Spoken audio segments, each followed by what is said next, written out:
going to be kind of crowded if we get any more people in here. All right, so this is the council subcommittee on rules and procedure. I'm sorry, subcommittee on rules, and we are meeting today to work through this agenda. Number one item on the agenda is to talk about city rules of procedure that govern how council meetings work. We have on the agenda item A, and the committee has agreed to take item A from today's agenda and move that to a later date so that we can have time to talk about the item B, which is the major one, and I'm assuming that's why most people are present here today. So the first item on the agenda, roll call. All members of the Rules Committee are present. Item 1, public comment. We will take public comment at this time, and we can go around the room. I don't know who wants to start, but You want me to start a timer or no? yeah, committee, do we want to keep the time to this one? What do you think, or do you want to put a time on it? I mean, normal for our council meetings is 3 minutes. I mean, I don't know. We can do that. More than 3 minutes, 5 minutes. 3 minutes. Let's start with 3 minutes. How about 4 minutes? Let's start with 3 and see how it goes. I'm gonna agree with that one. Let's start with 3. Most of the comments that need to be made, I think most of the time we can do it in 3 minutes. I'm part of an organization where we have 30 seconds to speak our mind once a week. I have to discipline myself into doing that, so. Yeah. All right, so we have a volunteer to start our public comments, and we'll have a 3-minute timer. I can start. Teresa, Yep. I can start. how did I know it was you? Well, first of all, I went through your packet, read what you are proposing. And I really think it's way too restrictive. The way the mayor gets his job or vote him in, the way he should lose his job is he's lost council's confidence or can vote him out. I think this is all unnecessary. And I think it's way overkill. I think that the mayor gets to pick who's on the ad hoc committee and can't be the deputy mayor and it can't be the second to the motion. And this gets really complicated. And then this ad hoc committee takes all this time to look it over, and it just looks like it looks to me like a way to ensure that if you have 3 members of council, when 4 is the majority, if you have 3 members of council and they're handpicked to be on this committee, there's no way to change the mayor. And I'm not saying, Dean, I want you gone. I'm saying this is way too overkill on that issue. And I think that 4 can vote in, 4 can vote you out. And that doesn't mean, Dean, you aren't a good mayor or anything else. And that's what I'm saying. And I'm not making this personal. I'm just saying, after being on council, and I can see where this is way too overblown, way too much. So. Thank you. Let's keep in mind that today's meeting is not about my situation. No, it's This is not. about council rules of procedure. Okay. All right. So who would like to speak next? I'll go. All right, Maria. So, Maria Fernandez with AI. Yeah, I'm highly concerned about the language that I am seeing in the proposed recommendations to the rules and the rules and procedures. It just seems exceptionally dictatorship. It seems like there is such a fight to avoid accountability and avoid transparency, particularly with Julia Hart and yourself. It is such a fight against the will of the community to bring more accountability and transparency. You guys are obviously throwing that in the face of the community when they are crying for it, when they are yelling for it and screaming for it. You see your council meetings packed, wanting accountability and transparency, and you guys are fighting tooth and nail against it. And I can see it in the language, even in the parts where you're trying to restrict council members from even seeking your legal counsel. I mean, that is absolutely absurd. And I want the whole community to be aware of what you all are doing, which is why we're here. I mean, people want change, Mr. Mayor. Councilwoman Hart, and you are fighting against it. And it's absolutely appalling to see that in what is considered to be the leadership of the city. You are trying very, very hard to not be accountable to the community. And it's so appalling to see. Thank you, Ms. Fernandez. Who's next? No comment from me. Okay, Not from me. come on. Okay, anyone else? And this meeting is being recorded, so you can probably get this off the YouTube video as well, so you don't want to stand there with your phone the whole time.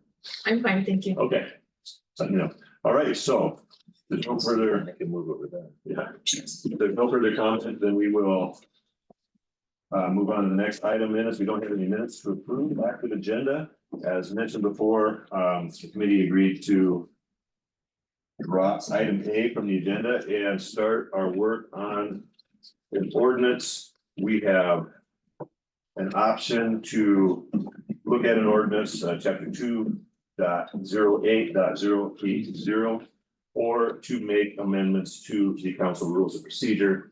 We have two separate options. I have done some work on our rules of procedure, and some of what was mentioned was in the interest of consistency. And some of what was put in there was just work that had been done by the Rules Committee over several years. Some of this had been brought forward and was ready to bring forward to council for approval, and for whatever reason, whether events that were happening, a change in mayor or whatever, it didn't get brought forward. And so this has existed for, I want to say, since 2017, some of this, but was never brought forward to council, and I'm not sure why. I asked previous members of the Rules Committee and they didn't know why either. So I don't have an answer for you why it wasn't brought forward. Some of the language that was added in here is language that was in previous council rules procedure up until 2009. And then for some reason it was dropped. And again, I couldn't find out why some of that language was dropped. And so it was brought back for us to examine. And I don't know, what do you want to talk about first? Is the ordinance that was proposed or the changes to rules of procedure? I would say the changes to rules and procedures. Okay, Start with that. all right, Julie, you okay with that as well? Yes. All right, so Are we pulling item B or? Can we move it to the end of the meeting? we can do item B last. We're just switching the order. Yeah. we're changing our- All right, so. Again, this was just some language that, some of the thing was to clear things up and to keep consistency. Some of it was to. Yeah, well, we'll just go through them one by one, and for whatever reason, I did not get anything prior to 2.7 on here. And I don't think there were any changes there. Are there any questions, anything prior to 2.7? Prior. No. Okay. Because there weren't any changes for that, and I realized my printer didn't print out that part of it. I don't know why. Mr. Mayor? Yes, sir. Can you go one by one and discuss the changes and why? As we change, yeah, absolutely. No, that is my intent. So 2.7, city manager, nothing changed there. 2.8, nothing changed. City clerk, 2.9, nothing changed. 2.10, code of conduct was added. Mr. Mayor? Yes. 2.8 did change. You are correct. Thank you for that. Yes, I didn't. All right, so the proposed paragraph reads, city attorney may be requested to attend any meeting of the city council. The manager, based on direction of the council, will decide whether or not the city attorney is required for a meeting. Any member of the council may at any time during a regular or special meeting of the council call upon the city attorney for an oral or written opinion to decide any questions of law, but not to decide on, any questions of law, and that's where it stopped previously. Okay, and then we added, but not to decide on any questions of parliamentary procedure. Council members may not engage the city attorney privately without prior authorization of the city council. That last sentence was in rules of procedure prior to 2009. That is in the archive. The comment on not to decide questions of parliamentary procedure, city attorney is not a parliamentarian, and so we can ask for some clarification sometimes, but legally, I don't think you are a parliamentarian or an expert in parliamentary procedure. Are you? Well, as a point of fact, I am certified. Are you? Okay. Yes, but it's up to you what you put in your rules. So. Okay, so, and I was not aware that you are certified on it. In some of the other sections, Mr. Mayor? Yes, sir. So what I'm concerned is with council members may not engage the city attorney privately without prior authorization of city council. Why is that needed on there? Well, I mean, I've talked to MRSC and then they always give me feedback. They ultimately they say, go back to your city attorney. Mhm. Well, and that's fine as long as council is aware. In our rules of conduct or code of conduct, it says that the language is a little bit different and it says that you may not engage the city attorney without going through the city manager. But it also says that the city attorney must provide a written response to all of council. So I guess the idea is to keep a council member from doing private work in spending city funds. Because every time the city attorney answers the phone, well, that incurs a cost to the city. Yeah. And so No, that way that understand expense is authorized by council. But this kind of making it too restrictive. I mean, in the past, with the previous city manager, we weren't allowed to, but now, I think with Mr. Gonzalez, your conversation was as long as included in a conversation or CC'd.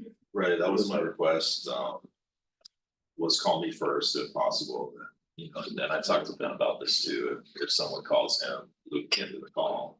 Because 99% of the time, it's gonna be something that I need to know about, and I want Debbie to kind of weigh in here, with her perspective.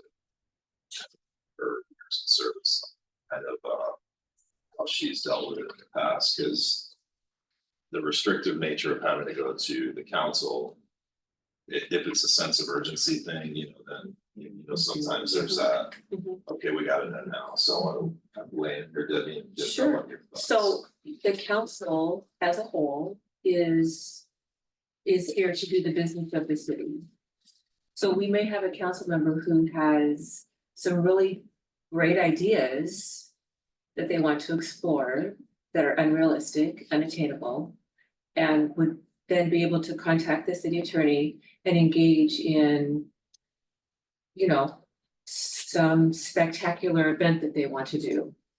And without the rest of the council knowing it, can spend a significant amount of the city attorney's time, which does have a cost to the city, for nothing.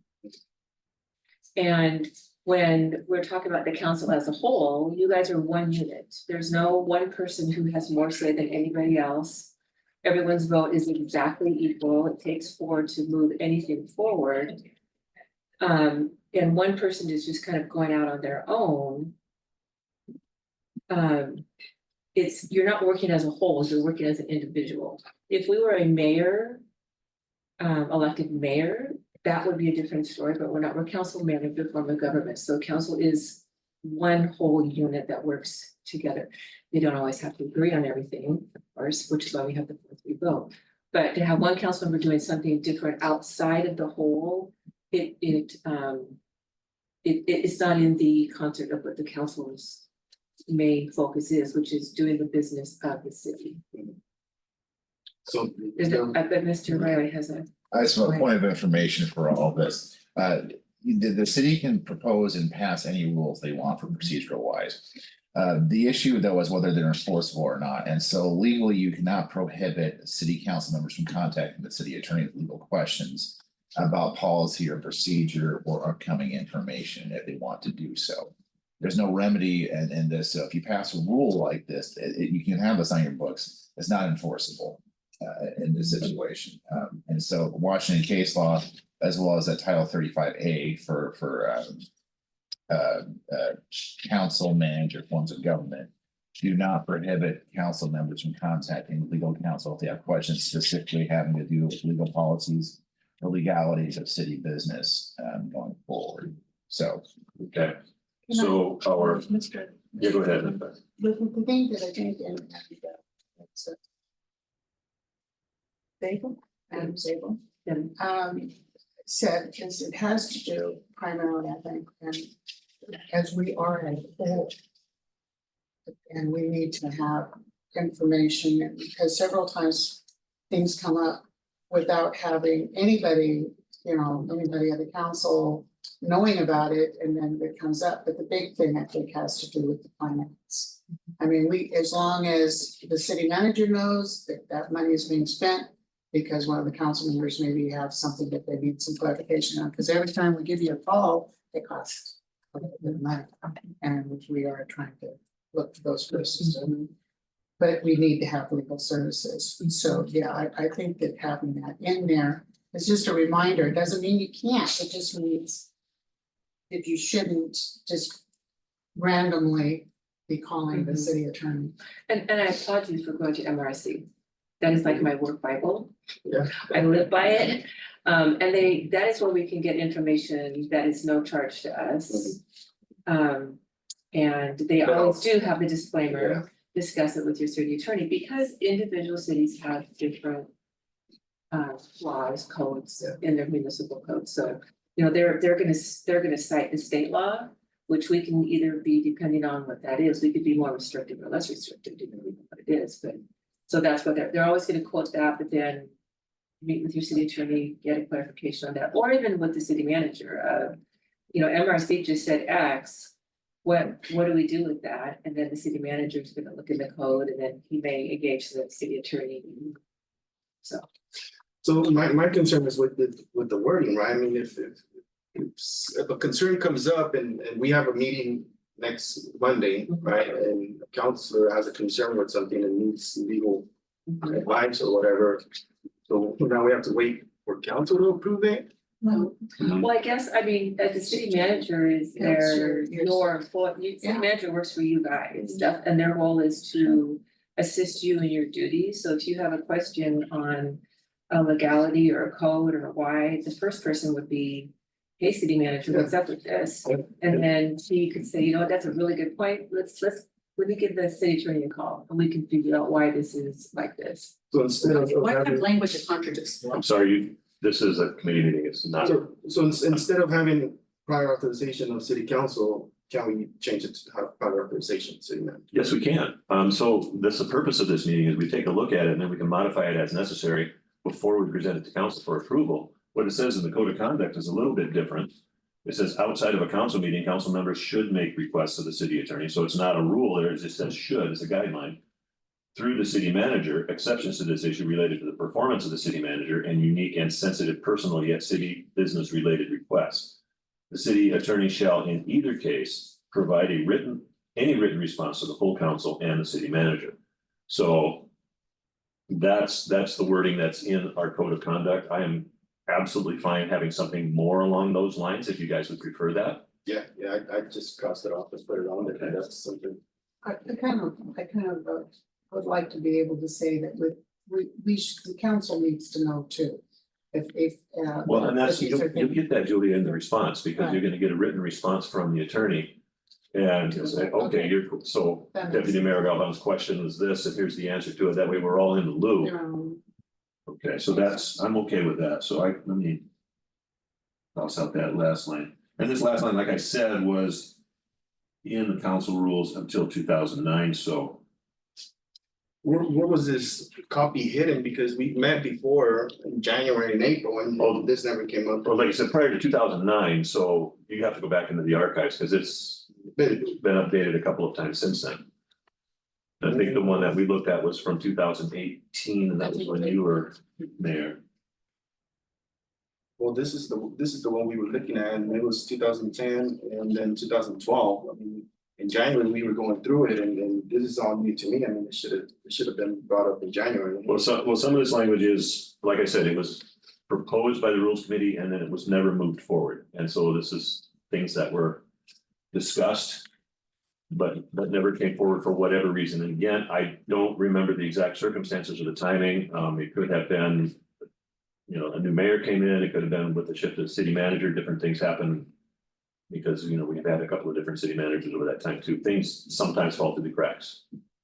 That's what we're trying, isn't it? Mhm. Right here today, trying to get that, make it all cohesive. So yeah, we're trying, yeah, and that's part of it too, is we've been having this effort through the city with municipal code. And Teresa, you were on council at the time, we were working on that all the time too, trying to bring things together so that we don't have stuff scattered all over the code. Fees was a big one, for example, we had them all over And now we've got fees in one schedule in one section, so that it's easier to find. So we're trying to do that with all of our municipal code and our rules of conduct. So some of this is catching up and simplifying and changing things up, so. All right, so item 210 is a new paragraph. Unless you have more questions, I'm sorry. No. Okay. Code of conduct was added in there, says the current adopted city council code of conduct is referenced herein by name, is incorporated into these rules and will govern the actions of all council members during meetings. Violations of the code may be addressed for order or may be referred to the council subcommittee on rules and ethics. And that name, rules and ethics, that is not in place. That is something that I do want to talk to council about, where our council rules committee would be renamed to council rules and ethics. But that's not discussion for today, because we're talking about just this meeting. So that got added in there by mistake. I apologize for that. So just council rules.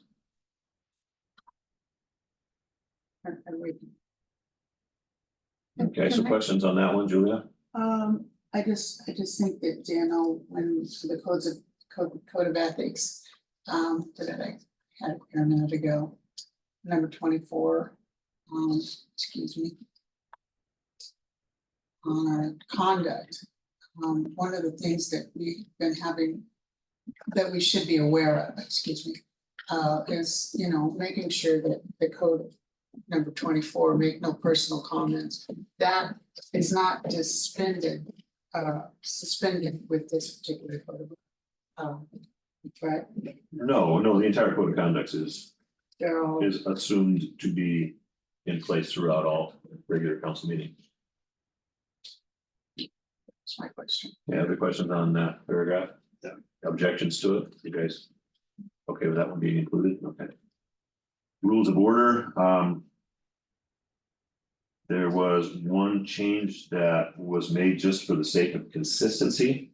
Motion out of order, the presiding officer may at any time by a vote of a majority plus one, supermajority. That was added in there for consistency's sake, because for suspension of the rules, it has always required a supermajority.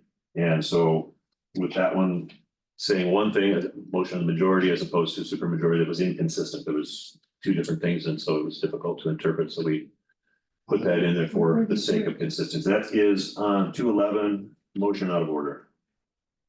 So what are we trying to do by majority? I mean, super majority then? What do you mean? So you're saying that we need super majority to permit a member to introduce an ordinance or resolution? Right, and that's always been the case. When somebody asks to suspend the rules, I always ask if there's any objection. If there is objection, then we need a supermajority to pass that. That has been in place, and it is the last section 10. No, and I know it's the last one, but that's actually one of the ones I want to talk about removing, because that I don't believe in is super majority. I think majority is better, huh? In any situation, we're not a strong mayor form of government. So a simple majority. And Mr. Riley, I don't know if you know of locations where by law we need to have a supermajority. Well, that's up to the commission to decide whether they want this as a rule or not. For this, you can be more restrictive in how you have the rules are suspended, and so if you want to have a supermajority instead of a regular majority, the council can approve that. Can I ask a clarifying question? So we're talking about motion out of order. Correct. And so we're not saying, council member, you are out of order. We're saying we want to do something on the agenda out of order. It's not necessarily to change the order of events in the agenda, it's to add something in. Okay, so I'm not gonna say typically because it's different everywhere, but a way that works very well that I have seen is after there's been roll call, there's the motion to approve the agenda as it has been presented. And at that time, a council member can say, I have an item I'd like to add to the agenda. And hopefully they've talked with the city manager and or the city clerk so that everyone has the information that is going to be potentially added. And then the council can make a vote on, do they want to have something added? And then they either approve the agenda as it is, or they're going to add something, and then they're gonna approve the agenda as amended. If you Okay. can change the amendment, you can change the agenda Actually, up until the meeting actually begins. So, but Okay, so, yeah, and that's something that I didn't know that they did in other cities, and that's, you know, we haven't done that, we've always kind of operated under the idea that once the agenda is approved, it's there, so I And didn't. that's something I've talked to Ben a little bit about, adding that to the top of the agenda. We did it at Franklin County and Pasco, and that's something that oftentimes you forget, is you can, and correct me if I'm wrong here, but you could add something to the agenda or move it right up until, you know, the meeting starts. Correct. So yeah, I mean, it's a good tool to have in case literally you forgot something. except a special meeting. Yeah, that is good. That's a good But comment. Or an executive So, session. and we, in Providence, we established that a couple of years ago, and that, it worked really well. Yeah. Okay. And the auditors like to have that also, because they can see that the council, you know, we have this approved agenda, and so. Okay, well, I like that, I don't know, George, what's your opinion on If that? council intends on adding that as part of the procedure they want to have, as one is procedural. Right. But that's how you're gonna rearrange. No, it has to be in the rules, but we can certainly make those, Yeah, I agree, I just have a problem with supermajority, and everything else okay. is the majority. And Mayor, if I may, Mhm. one thought that I had, I was speaking with an old colleague about our agenda. And maybe this is something to add to the rules, if a resolution is to be brought forth. You know, it should be amended at the top of the agenda, that might be a good practice, whether it's enforceable or not. Obviously, you know, because I've heard some blowback in the community sort of about, okay, we're bringing these resolutions out of the blue, and it doesn't feel transparent when you sort of just throw something that big on. So, you know, again, probably not enforceable, but good practice, you know, as maybe a rule of thumb to add to here. No, it's like I said, I had not ever heard of that, so I. Well, and I think that's a great having idea. the city attorney reviewing any proposed ordinance and resolution. Regardless of who is bringing it forward, so I mean, it would be, for a staff person to just create an ordinance and give it to council to approve without the attorney reviewing it or the city manager reviewing it would be, could be, a great liability to the city. And so it's just, that's why we have a city attorney, is to make sure that we have the proper form, we're not contradicting state law, we're within our own code. So Yeah. that would be my So recommendation. there's a lot of reasons to like that, so, okay, we can definitely make that as a recommendation to council as well, part of the change there, so. No, thank you for bringing that up, that is good. I think that would eliminate the motion out of that order could- issue. That could eliminate that entire paragraph. And Mayor, if I may ask one more question to Ben. So when we put that on the top, that we have codified the agenda and the body approves it, are you able to add things? This is what I'm not clear on. Once the meeting gets going, could you suspend the rules and add something else to the agenda? You can always suspend the rules by a majority vote as it Okay. is now, unless you change it to a super majority. Okay, I just Well, wanted. suspending the rules is always a supermajority. That paragraph didn't change at all, And that's the current procedure. but yeah. And then there is a change to that, but there's not, that And wasn't it. there is some caution on suspending the rules. Cause it can just become the norm. We're just gonna suspend the rules all the time. And then there are So rules. why have rules in the first place? So, you know, to suspend the rules should be something that we've already approved the agenda, we've seen the agenda, we've reviewed the agenda, we've asked any questions of staff or the city manager before we've got to the council, so we have some further clarification. You know, it should be pretty significant reason to want to suspend the rules. To keep the meeting from not flowing the way that it should, so that the council can do its business. Right, and when we get to that, I don't know, we can talk about that more, but you're right, I agree. All right, so. None of the other things has changed other.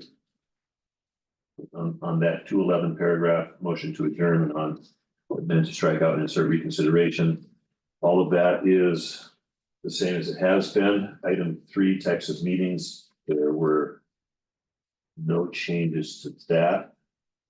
Question. Yes, So are we just for notes, are we taking that motion out of order out and putting in place? it sounds like the committee is in favor of that one, so we're gonna pull that paragraph out and we're gonna put in at the beginning of our agenda, so when we get to order of business 5.1, then we can add in the motion to approve the agenda.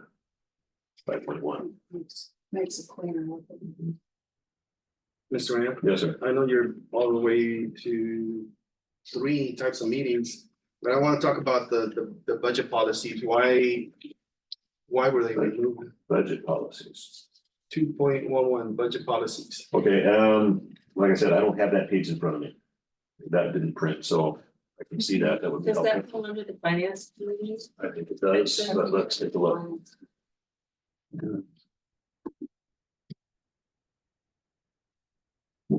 If that was removed, that was in error. There's no difference.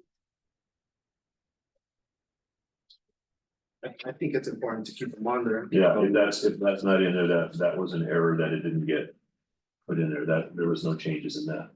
And pardon me for not knowing this, but I'm hoping that we do have finance policies that have been adopted by the council. I'm sure we do. The And finance that's- policies cover not only the budget, but it's the investments, cash management, I haven't fund seen anything. balances. No, we'll have to look into that. Okay, and find- okay, because find out that kind of exactly is what under you're- that umbrella of how the city basically runs its finances. Well, I think it's in here. It states a lot of the budget policies, Okay. so Yeah. I think it's important to keep it on there. No, I'm glad you noticed that because that wasn't supposed to have been eliminated.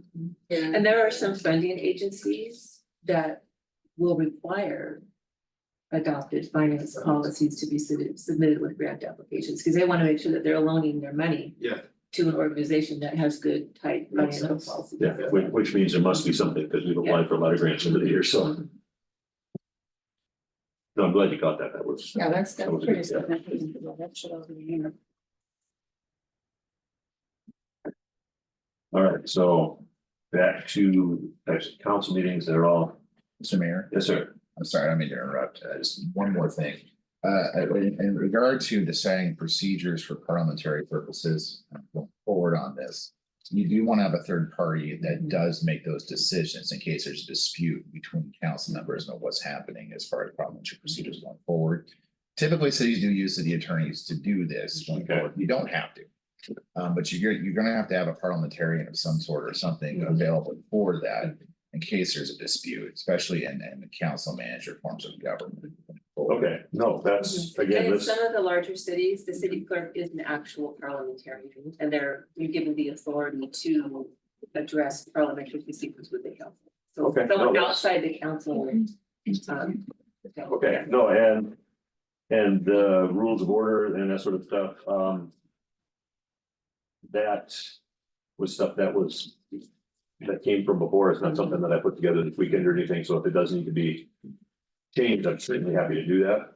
Well, it does help to not pit council member against council Well, member, and because that's- then you can just not like the city attorney. Well, So no, we can and pay him for it. if the attorney is actually a parliamentarian, which now it turns out that he is, well, that's not a skill that I was aware that he had, and so. It took me 20 minutes online. It did. Okay, on the other. You are certified with 20 minutes online, that's almost about time as that. Just kidding, but, yeah, go ahead, Julie. Excuse me, Chairman, I think that the idea of having a third party for parliamentarian, I think is something we really do need to consider. Other outside of the attorney, because the attorney is there for legal issues. And parliamentary is how we operate, those are procedures, and it's how we operate, how we conduct business and to make sure that it's all smooth, and I think we really do need to have somewhere along the line, we need to put in a parliamentarian, if not right here in this policy, in the rules of procedure. Certainly we need to really seriously consider having somebody who is that, if it's the city clerk or if it's somebody else. I think you do need to have somebody that's not tied to legal. Okay, I mean, if he's certified, why not have He's already there, I just think it's a little messy. so spend more money on somebody else. No, and just be somebody, we can have somebody who's on staff who's certified to be a parliamentarian. As Debbie said, sometimes the city clerks are the parliamentarian. I think it's a matter of just having a particular duty given to someone who's, that's part of their job. I think at this point, I'm fine with the attorney. Making sure that we're staying on track, and then I'm not, you know, for me, I appreciate somebody who could pull me back and say, okay, that's not how you're supposed to do that. I appreciate that, and if he's able to do that, I'm totally fine with somebody. I will stand with the majority on that, but But I just wanted to. your comments are noted, I guess part of it is I'm reluctant to add to the clerk's duties, that's, she's got a lot going on, managing the screens and keeping up with everything, so I don't know if I wanna add more to that. I'm just saying. And like yes. George, I don't want somebody else that we're paying to be at the meetings, that's extra cost yet for the city. And you know, and so if our attorney is going to be there, he is certified in that area, then I'm okay with that. I don't know, Mike, if you've got any. Ben and I talked about this yesterday, might have been at the point, but I was more concerned with that we were putting him in a position that he didn't necessarily want to be in, which Ben communicated to me, he's comfortable in that role. My concern is with deputy mayor. Can we afford a third party parliamentarian who within, you know, city hall would be able to carry on that function? I share your concerns, Mayor. You know, she's done an amazing job during the meeting, handling about 15 different things. Yeah. That's right. So, you know, to add that to her list. So I'll talk with Debbie and see, you know, maybe there is someone in-house that we could train and get and do that. But me personally, I kind of like that Ben has the legal mind along with the expertise to be the parliamentarian. So, and he's willing and able to do it, and plus it keeps, I like the conversation because he's in tune with the conversation at hand, and then we can discuss it when the meeting breaks. Because you know how it is, when you know, people are going back and forth with parliamentary procedure, and sometimes you have a tendency to tune out and go, what was that motion? So not to add on to his plate, but it is nice that he's kind of in that zone and that we could discuss it. So No, I personally, I like it. we agree on that one, so. All right, Are we on the 3.2 special meeting? we're looking at types of meetings, yeah, so like I said, there wasn't any changes there, so. Yeah, there was 3.2 special meetings. On the old one, it's just 2 sentences, and this new one is about 8 sentences. And SMC's, the SMC was removed when the RCW was removed and replaced with a different RCW. Yeah, that didn't happen on this particular change, so it happened somewhere prior to that, because copy I had all of this and hadn't changed. So, So the special meeting notice is not one of those RCWs that we get to change. Yeah, correct. So I mean, I guess we have to give a minimum of 24 hours notice. We could make it under the municipal code that we're gonna give 48 hours notice. Yeah. I mean, we could do more, but we can't do less. No, this is the old. Oh. Right? It's 2 sentences. And Mhm. the RCW is different. SMC was removed. I don't know, the 35A is city manager, that's the city manager section of the RCW. And I think open public meetings. You guys are looking at the new one, at the proposed, but I also have the old one, the one that we've been working throughout the year. and that's the 2012 one. Yeah. I thought. So somewhere in between that change, and I didn't catch that, so again, that's why we have these meetings before we bring the proposals forward. 4210. So this is the proposed and this is the current one. Offer. It says 35. That says 35A12.110. Yeah, that's what I have.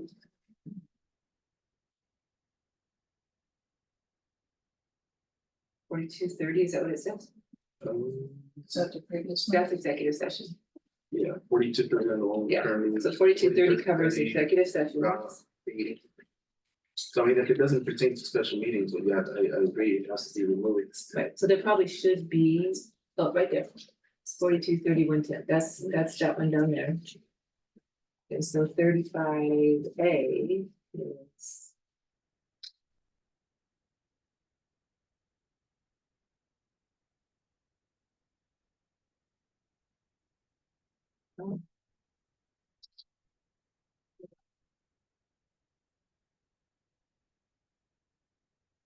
So on the left is the one that you proposed and the right is what's in place currently. Okay.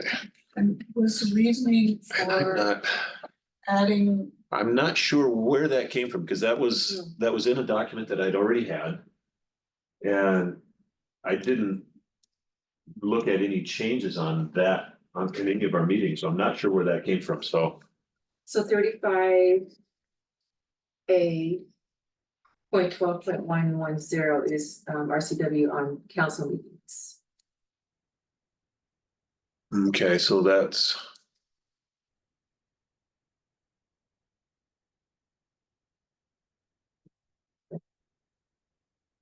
Without realizing it, I may have an odd copy on my computer. I mean, we can go back to the old, to the current 3-2 special meetings and keep it as that. I don't have a problem with that. I mean. If that one's more legal. Yeah, Good. just want to get clarification as to which one is more legal, because it changes RCWs, it changes. It does. Yeah, you're right. And I'm not, again, well, if reading in there too.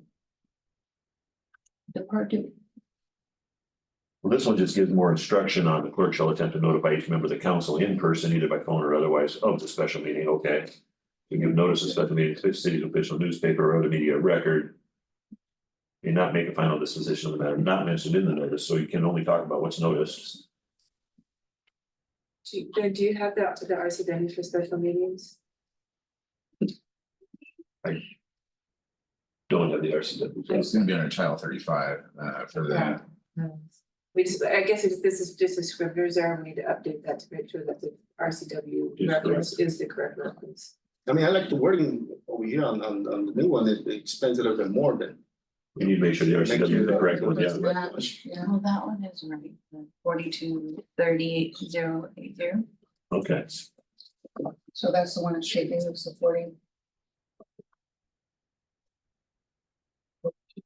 42.30.080. Yes, 42.30080. So we're keeping it this way. so do you like the language otherwise? Yeah, I like the language. Okay. Language is fine. We just want the right. Well, thank you for catching that, yeah, that's. Yeah, I didn't go through and make any changes on these, and so you caught that. For special meetings. And I'm also on the adjourned sessions, the 3.3, the RCW was removed from that one. 33. And it should be, Right here. Okay. Right here. Yeah.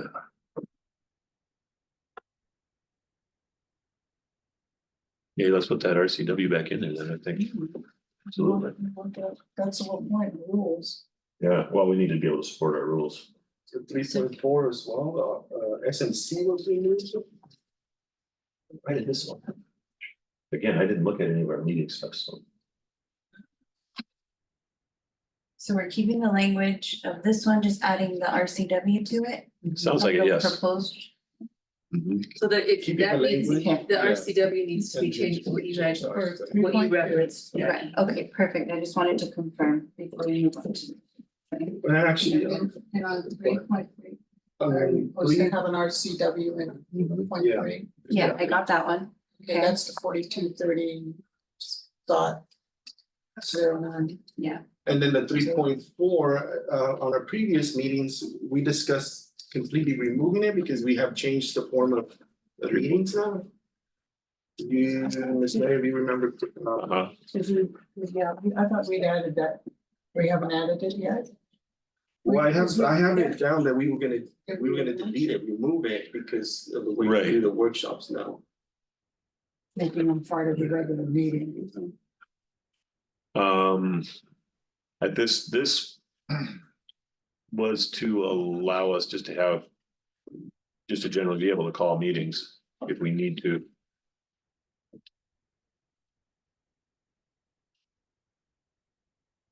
Well, I mean, there's no difference between a workshop, study session, council meeting, other than if you decided to take action at a study session or a workshop. So they still have to follow the OPMA. Right, well, and that's, The that's, requirements. mhm. So, to say the council may meet informally in workshop, unless you're referring to a retreat. Right, and this is open to the public, and so we could put in the RCW that pertains to, sorry about that. Open public meetings.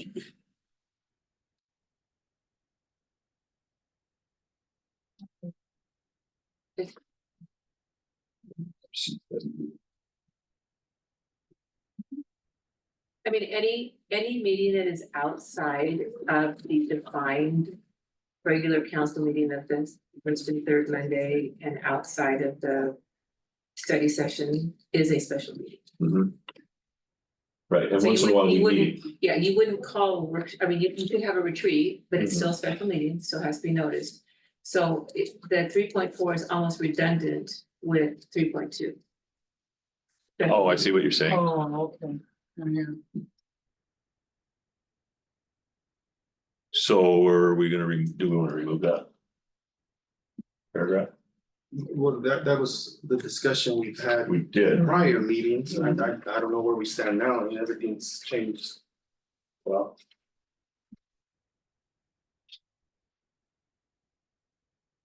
and if we want to remove it, I'm open to doing that, that's That's number 3.4. 3.4. Because as you said, that's already noted in that 3.2, correct? Yeah, The SMC also incorporates the RCW, so you're subject to all 42.30. yes. Okay, no, we can remove 3.4. That is the body. So it just as an example, last night at COG's meeting, COG always publishes a special meeting for all the cities. So last night we had 4 council members at COG. So had COG not had published that, that would have been a violation of the Yeah. OPMA. So, everything is where 4 or more are gathered from the council is a council meeting. Right, and actually yesterday during the event, Catholic Charities. You showed up last, and that's why I sat at different tables, but Yeah, you sat we all- next to Karen. I just said next to Karen And- and Don Lundy, but that was okay because that's not, we're not, You're not discussing city business. yeah, we were there in a public, just representative. We weren't there to do business or talk city business. okay. So it's good. And that's a good point, I mean, because. If you're not discussing city business, because theoretically, why be cog, you're sort of indirectly discussing. Yeah. It's City regional, business, right? Yeah, but it does, So- the regional issues impact. Right, exactly, Like so Fine Line, that's the for difference, example, because, that's yeah, the I just, Right, and that's why at COG you get 1 vote. So it doesn't matter how many council members there, you just get 1 vote. Get one, yeah, and Yeah, that's a that's your designated. delegate and But we did have 4 council members there yesterday, but we were careful not to sit the other 2, so. Okay. okay, yeah, let's do that. That, Let's go. Last meeting, I think you said something. So under that special meeting, do we need to also note the municipal code? Sunnyside municipal code there. It's always a good idea, reference Just that. this, if we're changing the RCW to the correct one, should we also then note the correct municipal code? that's absolutely fine, yeah, I mean, we have a municipal code that speaks to that, we should definitely I reference think we that. should probably reference it there as well. Yes, I would, because that way you can identify how you're calling the meeting. Especially in a special meeting Yeah. situation. Are you required to do that? No, but it's always a good idea that way for transparency. Just for for- sure. People know sure. why you Right. call this meeting. And over the past 2 years, we've seen the state legislature change a number of things. And so when we're stating that the RCW, we will be up to the most current RCW. So we can go along with that. Right, Yeah. and And that's, then we just need to make sure that we're not in conflict. right, yeah, We had a thing here from RCW from Ms. Mrs. Cunningham is how they told me to remember all the initials. Oh, from MRC? Yeah, yeah. Oh, there you go, Yeah, Mrs. Mrs. That's pretty ingenious, Yeah. okay. Um, For those of us that remember. I was gonna say, that's a- Dated reference. the person I talked to, that's how they could have been a Yes, there's person a show like me. called Happy Days. Yeah, happy Yeah. to shut the heck. Also, Mr. Mayor, I'm not sure which one we're at, but on the 3.5 and 3.6, the RCWs were removed. Mhm. Um, Oh, so we need those back. Yeah. Too. And is that the same one, the, Which one, I'm sorry? Three point five, 3.6. Oh, no, I meant the I think the RCW. RCWs are, assuming the RCWs are correct on the old version here on the right side. 42.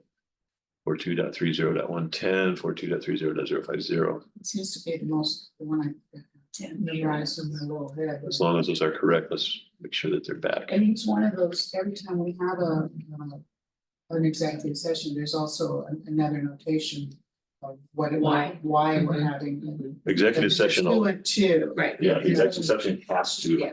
include that, so. Mhm, mhm. There's just a few that reasons why you can meet without public. And of course, no action is usually taken into. The same with subcommittees, the action's not taken Subcommittee, here, there's no action. no action taken at the subcommittee, it's taken in council as a whole. Yeah. Ben, do you want to sit right here? No, I'm sorry, it's just one thing. Mayor, if I may ask a question, so something that we did at Franklin County, we added executive session if needed to just the boilerplate of our agenda. Mhm. And we, you know, in case an executive session was needed on the fly. My question is, do we need to have that on there in order to have an executive session? If we don't have it on the agenda, unless we do it at the top and amend the agenda. Mhm. So, and I guess my other question would be, to Mayor's point, do you have to have the specific RCW associated with it? Because we had that notice. And then we would cite the exact RCW based on the executive session that we were going into. So what you wanna do is, yeah, you wanna have that on the top as potentially needed. Yeah. For executive session, then just cite the 42.30.110, don't cite the specific subdivision for that going forward, unless you're gonna take action afterwards as a result. Right. Yeah, when you do So that, you have always to have announce the, that. you have Yeah. to cite it Yeah. before you even go into the meeting, Right. whether you take action or not. Right, yeah, that's what we did. But Because before, I mean, I would assume that we would know if there was an executive session needed at the beginning of the meeting. yeah, typically we knew, but sometimes there was one needed on the fly. Yeah. So we baked it into our agenda, because there was a few times that it was, hey, we want to go into executive session, then we couldn't because it wasn't, and we didn't amend the agenda at the top. So we baked it into the agenda, and it proved to be beneficial, because there were times when we didn't have one up in the agenda. We're like, oh man, we needed this, or somebody forgot, Or there's a situation where they have to get legal advice about something. Right, The exactly. attorney-client privilege requires that occurs in executive session. Right. Sir. Yeah, it's just, So- I mean, it's like public comment, it's a section on the, Yeah. on the agenda, whether there's anyone there or not. And I think we've always operated under, I've heard other mayors say, so, any member can call for an executive session at any time, but it's not in there. And if that's something that has to be noticed or at least agreed upon, then yeah, we do need to add that, because then what previous mayors and myself have been operating under is incorrect information. So if we need to clean that up, let's do it. Yeah. So we can add an executive and do that at the beginning of the Okay, agenda. sounds good. Yeah, I agree. I mean, we've been doing it, suspending the rules, right? And Mhm. so if we could add it, yeah. More transparency. Mhm.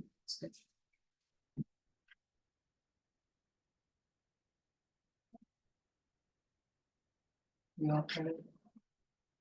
Okay, so. 3.6, there's no changes to 3.6, right? Then is immediate? No, Just the RCW and RCW needs to be added back in. I don't know. Unless if somebody was working on a working edition and didn't have it finished and send it out to everybody or something, and that's what I'm working with, I don't know. All right, duties of the chair, the mayor present, I mean, any questions on any of this? I didn't see. Okay. Call to order. preservation of order. Yes, go ahead. In the absence of the mayor, the deputy mayor shall consult, in the absence of the mayor and the deputy mayor. So typically it's the senior, most senior council member who would serve as the chair of the meeting. So mayor or deputy mayor. Okay. I mean, You know, and you're shaking your head, but I don't know. You have to have that in rules of procedure. Okay, yes. That's how you're going to do that, but it's a good idea to do that so that you guys know it's having that.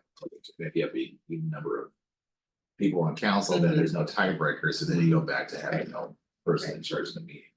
okay, I mean, I think the most senior makes the most sense. I mean, Well, if you're gone and you're gone, then who's most senior on the council? Is that Martin? but they could be, is it Martin? I don't know. I think it's Martin. isn't or it? Ricky, Or They're Ricky? both, they both, they both came on at the same time. I think so. They both came at the same time. So what happens there? Well, Coin toss. one of you wants to run the meeting tonight, they're both gonna go, not me. Yeah. Yeah, exactly. So then So maybe, we'll check the timestamp of their application. there you go, go all the way back to that, there you go. But I think that would eliminate, that question of who's it? Mhm. Cause I noticed in 4.2, it has call to order. And then it says that if there's, in the absence of the mayor and the deputy mayor, the mayor shall be called in order by the city clerk. Yeah, The but then it's election of something the for temporary the chair. election of the So temporary chair. yeah, Yeah, just like that whole thing could be eliminated then Mhm. as well. you save that line out. You can also, if you're really inclined to do so, have the city manager run the meeting at that point, then choose to do so. But that also needs to be. Gosh, really? We wanna do I want that that? responsibility.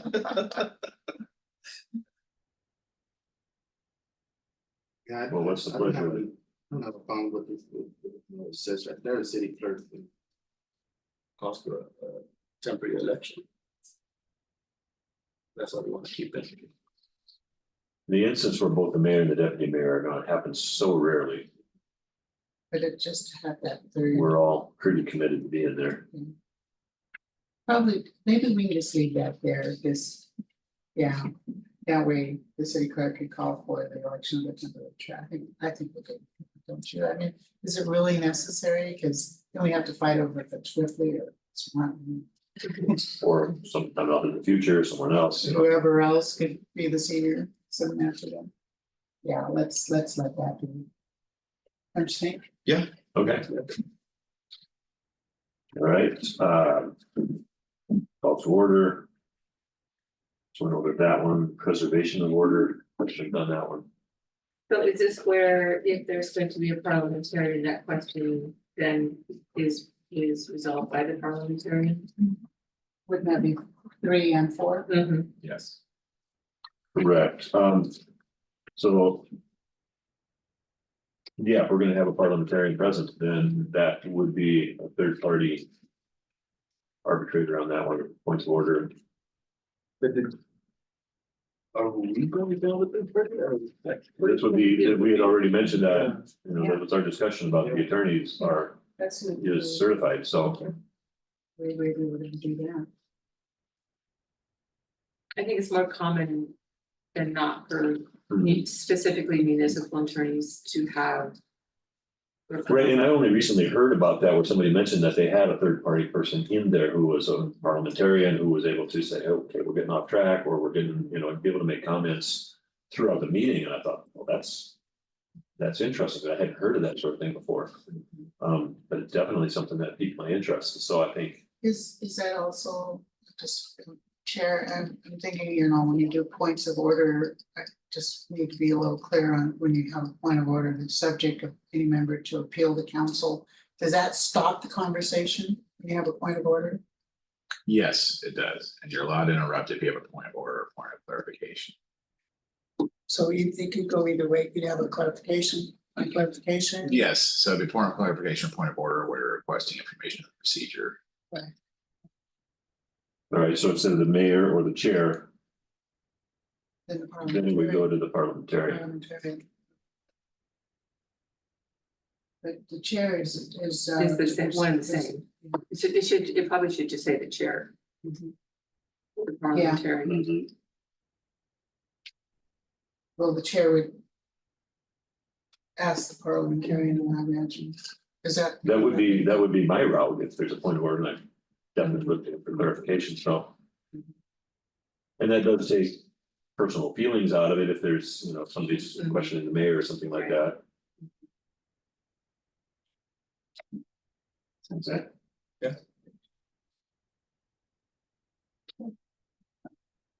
Okay, so that covers down to 4.6, yes. I just have a question, so we referred to the chair throughout. Mhm.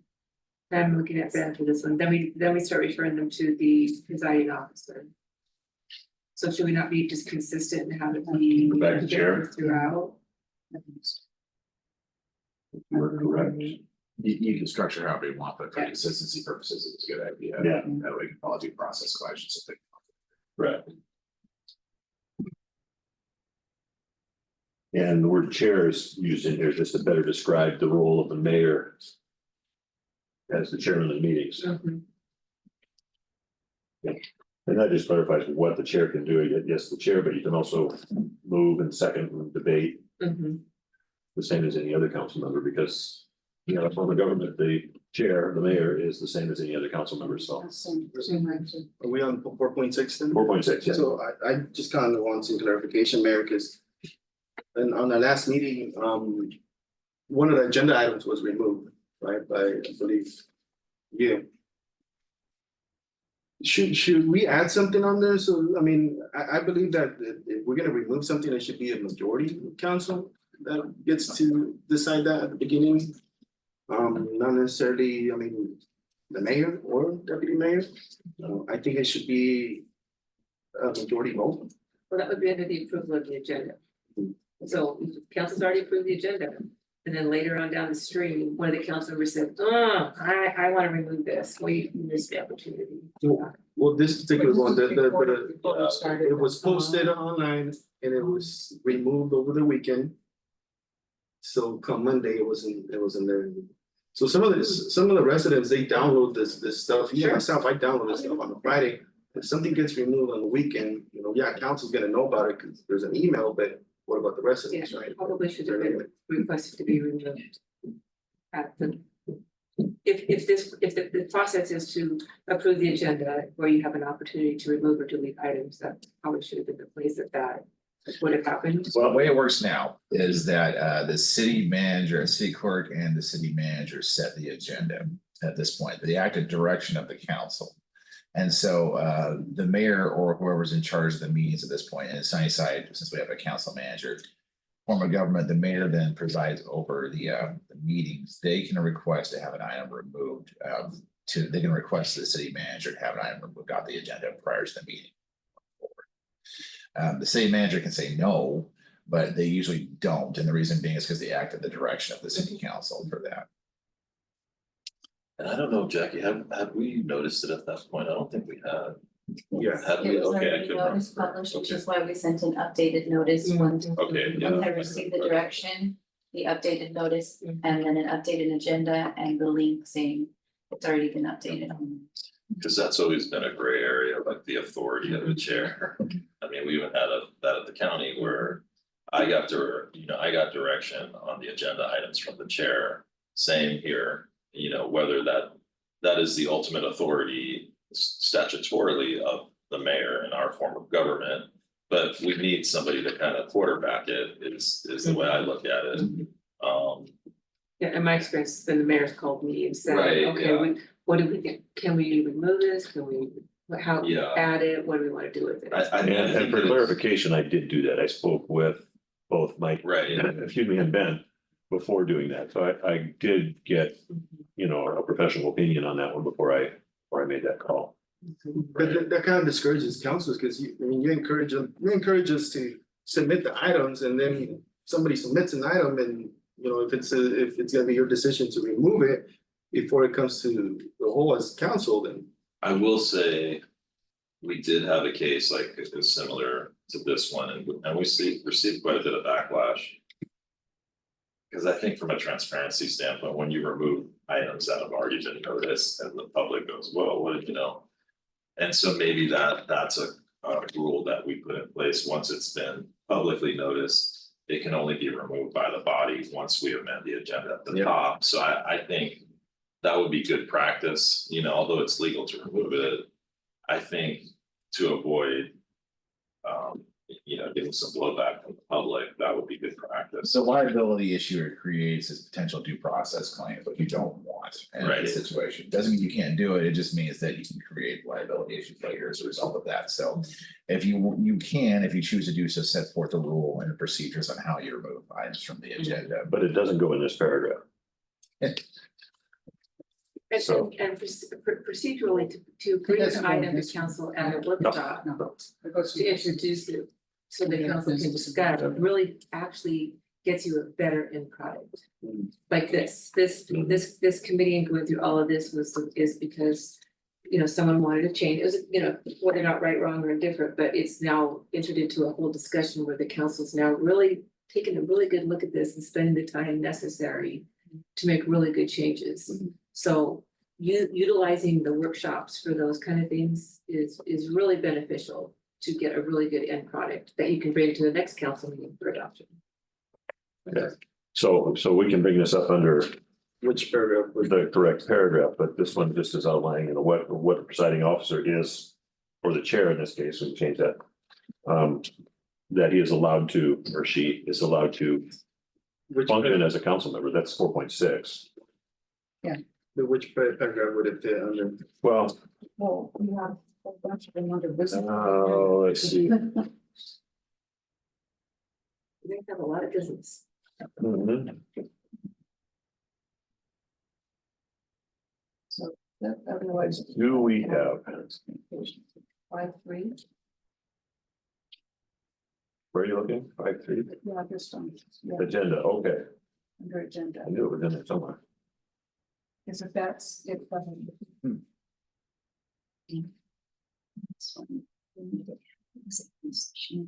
That's, yeah.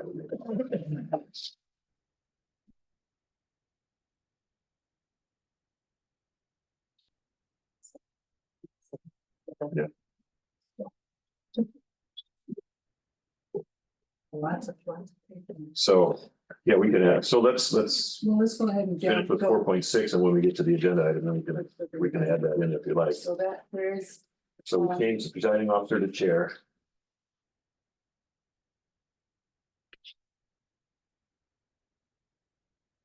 There is a possibility of taking out the word powers and just putting responsibilities or duties.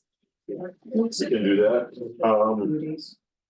You know, yeah, this is really not. there's no special powers. I think it's just clarification that the chair has the same rights to be in the council meeting and be a council member as anyone else, I so. think it does give the perception from the public that the mayor has some power. The mayor has no power. So That's why- what language do we prefer? I think duties. Rights or or duties? Responsibilities. Responsibilities? Maybe responsibilities.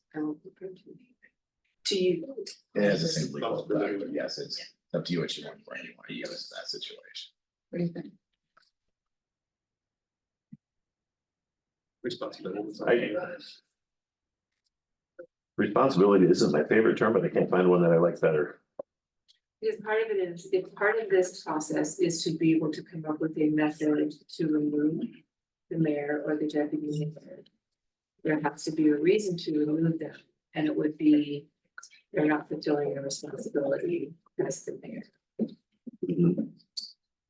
So there should be Kind listed. of, those two really need to tie in together, so that. we- Correct, but at the same time, I don't think anything in the paragraph relates to responsibility. It says may move second debate from the chair, subject only to such limitations as debate as are those rules imposed on all members and shall not be deprived of any of the rights and privileges of a council member by any reason of his or her acting as a presiding officer. So maybe the portion where to remove would be citing this section. Okay. Not fulfilling that role of doing that. Okay. And there's the other section of, you know, they never show up for ribbon cuttings, they never show up for the meetings, whatever reason is. Whatever. The very limited, duties that the mayor does have that they're not fulfilling to be removed. Okay, that's fine. If you guys like responsibilities, let's go with that word and. I scratched it out, put it in. Well, I can't take responsibility for that. That's my problem. Your votes are yours. Yeah. All right, so under 5.1, order of business, we've got a suggestion that we put in a motion to approve the agenda at the beginning of the meeting after the call to order, roll call. And then we've got executive session under point number 9 here already. Do we want to move that to the beginning of the meeting and have a regular vote to say, do we need an executive session today under RCWX? Well, we might not know if we need a meeting in the beginning of the meeting. That's, Little, we did save it for the end, just in Okay. case. Yeah, Okay, so we can leave it at item 9 and we can, Yeah, 9 right before adjournment. right before adjournment and then, And I don't know if does there need to be, so for instance, if there was a case where there was some personnel issues that fell under the executive session that we were having outside legal come in, where we would want to put that at the top of the meeting so we could get them in and out and not pay to have them sitting in the council meeting until the end of the meeting. Yes, So do that. yes, so in the noticing for the meeting itself, what you want to always include is a Change paragraph that. saying it's a potential executive session. So we can move it And you up. can always amend, when you go to approve the actual agenda itself to put that any place you want. well, and we can have a notice in an executive session at the very beginning for the same reason that you just said. And then when we get to the end of the meeting, just before adjournment, then the chair would ask, is there a need for an executive session at this point?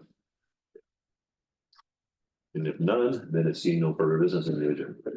So, okay, on number 7 items from council members, what I would like to see is maybe, I don't know if we can even add a section to it where it's council liaison reports, because sometimes councilors do have public works, whatever, parks and recs, And that's and not probably- necessarily you guys do it. So now for the next meeting, okay, Counselor so-and-so had a meeting, the past 2 weeks. This is, we're gonna hear a report. Have it on And there. that is probably where it's supposed to. That is where it's That supposed to is go. where it's So supposed to should go. we say council member reports and city manager reports? And that's what they're supposed to do there. But can we put their name on there? That way the counselors don't forget, because it's not all the time you guys remember to give a report.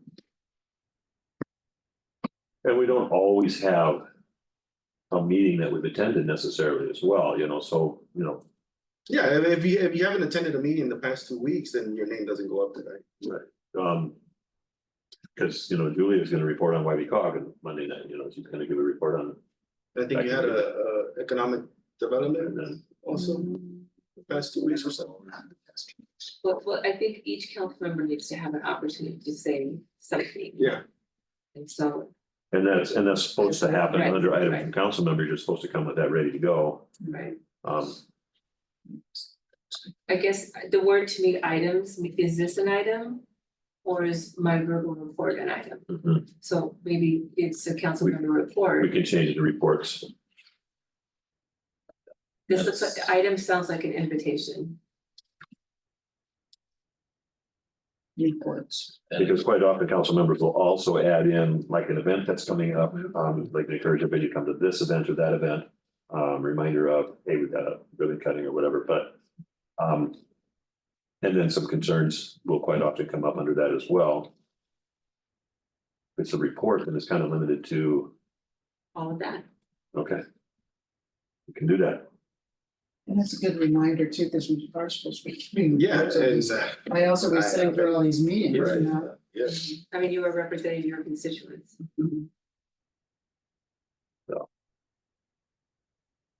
And I mean, when you're busy, it is easy to forget. Like, oh yeah, that was a week and a half ago. So. All right, further comments on that one?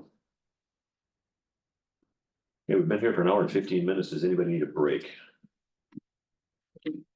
Okay, let's adjourn for a few minutes. go on recess, I guess, not adjourn. Let's take that. Reconvene in 15 minutes. You want 15? No, as long as I get to the bathroom first. 10 should be enough. Let's just. 9:17. Yeah. How long? I'm just like, maybe stay without my thing. Can you send me the version of this that you have? Julia needs to get out, so.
And then it'll come.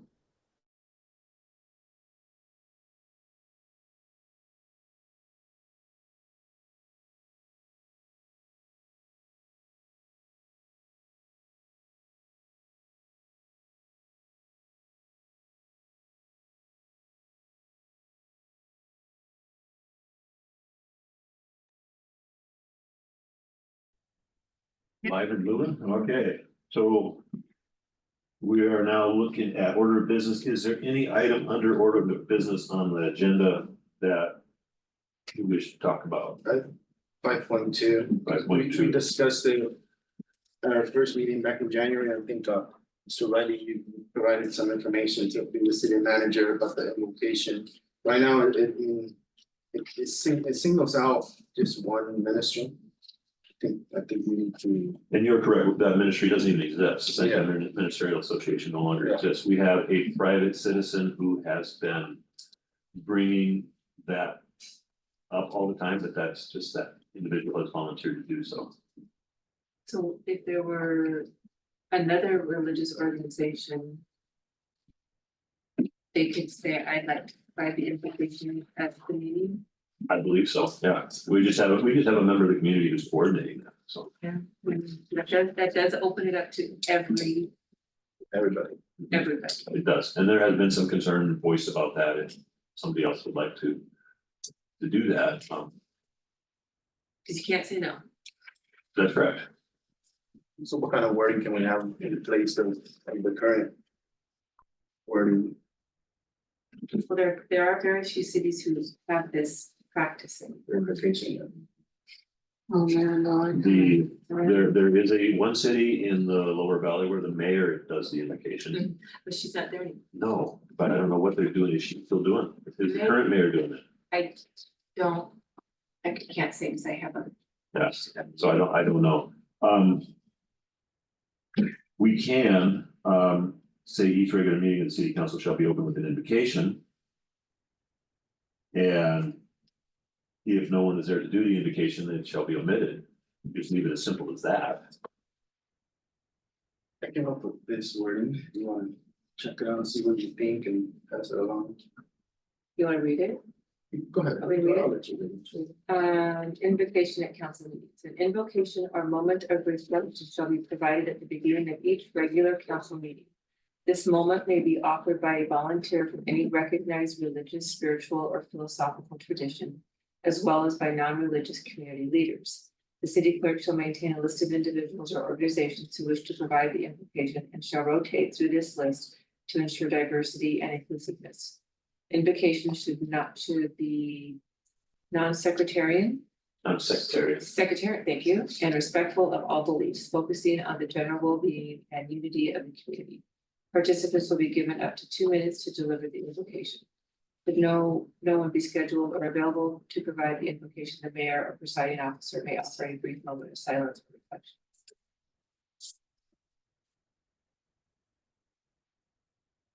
My only concern is the maintenance of a list. How do we obtain that list? Are we actively seeking it out? How do we update it? Yeah, the perception, this is, the city sought out these groups, this is the list I never got that those. we're rotating through, so. And it's up to no records request. Yeah, so I think that sort of opens this up. I like the intent of having like a group that wants to participate, but my only concern is We the can remove perception. the list. But yeah, and maybe we have a process to where if you wanna do the invocation, it's on our website and you make the request, and I guess. The question at that point, Ben, I don't know, the Society of Trees wants to make it, I'm just making something up. What would be we couldn't deny somebody, right? That is the door you open up by doing this now. Luckily, it's not been a problem, but like for instance, Yeah. Coeur d'Alene, Idaho. Yep. The Brotherhood of White Power. Oh, I remember that, Yep. yeah, sure. The negotiation and that kind of thing, and they said no, and they actually went to court, so they could say, no, if you're allowing this, you have to open it up to everybody. Could you limit the time that they speak though, or? Yeah, you can. Yeah, You can't condition participation in the meeting on having invocation or not going forward. So in other words, if you're not there for invocation or participating in, then you can't limit your ability to speak or participate going forward. Oh, I'm wondering if maybe I know we've done it, we're the whole, long been known as the Holy City, having a church on every corner. Christian colony, on certain, so it's been kind of baked into our traditions, as it were, council traditions of having invocation, as many organizations do. Wondering if instead of making it, you know, buffet style invocations, why not just do a moment of silence at the beginning of the meeting? We can do that too. I mean, I think it would be easier than that anybody who wants to, they could do it on their own. you Yeah. know. And then that way we wouldn't have to worry about, all that. What do you have, is 30 second, 60 second moment of silence and Moment then of silence. go right to the And if there's, regulations. that's a pledge of allegiance. I think that way you allow everybody, where they're standing to do whatever it is in their own way.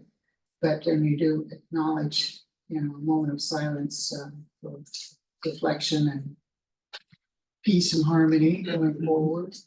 As long as they don't bring in a tree to burn. This is true. We don't want to do these things. No funeral fires. No burning of trees, no No burning of effigies, Stage, yeah. swinging candles and images. I would recommend that. I think that would be. Change out the, very well say a moment of silence. Ease up our. Yeah, And otherwise, it might beef up proclamations. okay, very good. Yeah, this has been a part of the city's meeting agenda since the beginning of Sunnyside. Hardly know, I've not ever seen where they haven't done it, so.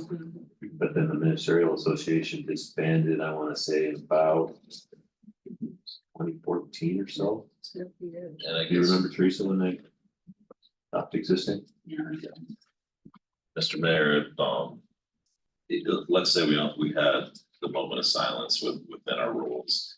That would prohibit if you decided, like presiding officers, somebody came forth and said, hey, I want to have a prayer.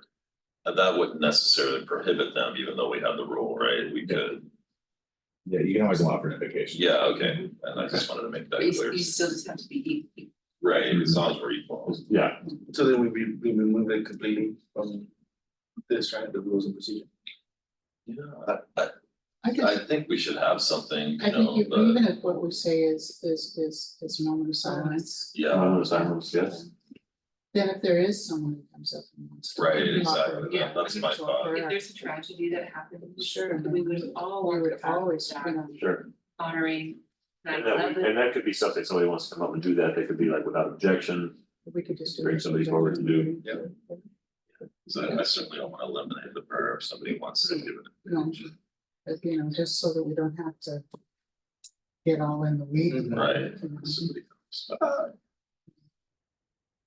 So Okay. I'm removing all of this right here, if I can get this mouse to work.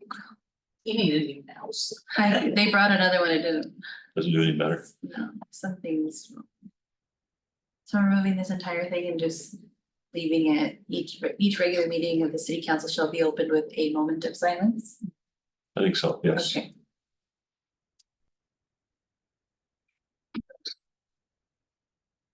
Jackie struggles with that. Sorry. The section that says that under 5.2, She's gonna add that. She's gonna take off invocation. Okay. Number 2 and put moment of silence. And Mr. Mayor. On that over there, and the next one is this consent agenda, is that missing a number there? Because it's not part of the invocation. so consent agenda on the upper order of events is item 5. And then goes from 5.2 to 5.3, where it goes from invocation to the agenda. I think it's just a clarification on the consent agenda and defining what that is. Because it just makes it seem like it's part of the invocation. It does, I noticed that too. And we can separate that if you wish and call that Can this 5.3. paragraph be put under the consent agenda? For the gender and then. And then- consent. Well, I mean, under here, On the order up above. yeah, so it has Type one. statements, it's indented under 5 and then moved back under 6 after that. And I think- Suggestion. I think 5.1 is just a visual so that we can kind of see how the agenda goes. I think we might lose some of that if we put that there. Mhm. But Deputy Mayor is correct in saying that it looks like it's part of the invocation.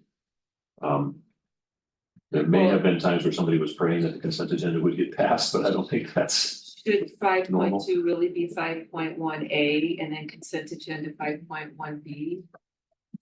Since they're they're part of that order of business or? Because 5.1 is the order of business and 5.2 explains each of them. I think 5.3 should be the consent agenda, and then The agenda would be the 4. agenda 5.4.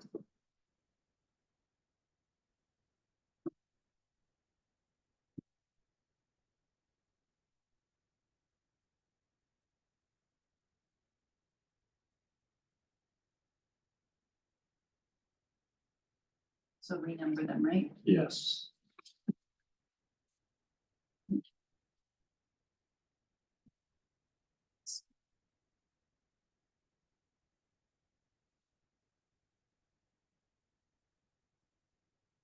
Since I'm back to the screen, we're going to continue to work with the numbers we have, but yes, definitely remember, let's make that.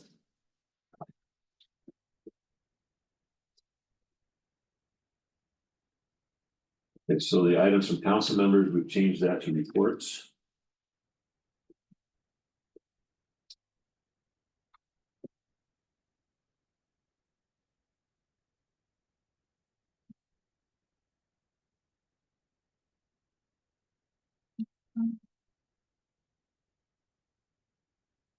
So, under item 5.4, agenda shall provide a time when the mayor and or any council member may bring an item before council.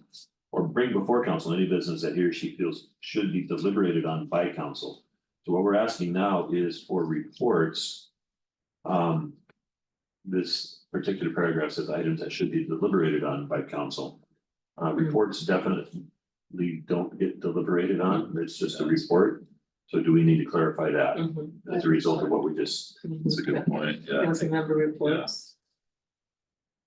That should be spot on. So shall bring before the council any reports.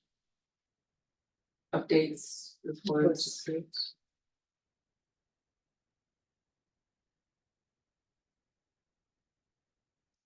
And Does it say in the subcommittees that the role of the council member on that subcommittee is to provide the council with an update from that meeting? I think that it's under FNC's. Okay. Yeah. It's in the on the subcommittee, so that's what their role Yeah. is, okay. yes, yeah, the role of the subcommittee is to go through a lot of stuff and be able to report back to council. So public safety reports back to council on what they've talked about. It doesn't necessarily go through every number that's brought up. But it does report on, hey, we met with the chiefs and this is what we talked about and. So. Or finance or whatever subcommittee you have to be on. All council members are usually 2 subcommittees, so. And we used to meet every month with each subcommittee and the rules were changed to where you meet as needed. So I know when I first got on council in 2013, we met every single month. It was quite often before the meeting. So we meet in the police station conference room or something like that. Wasn't a horrible way to do it, but it did put a lot of pressure on the staff members sometimes.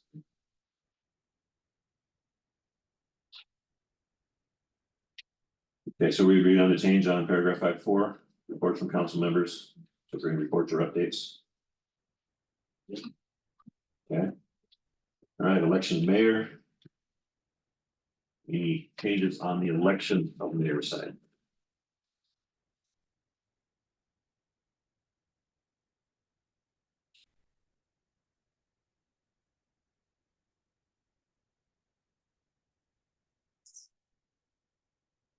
What it is and what it is.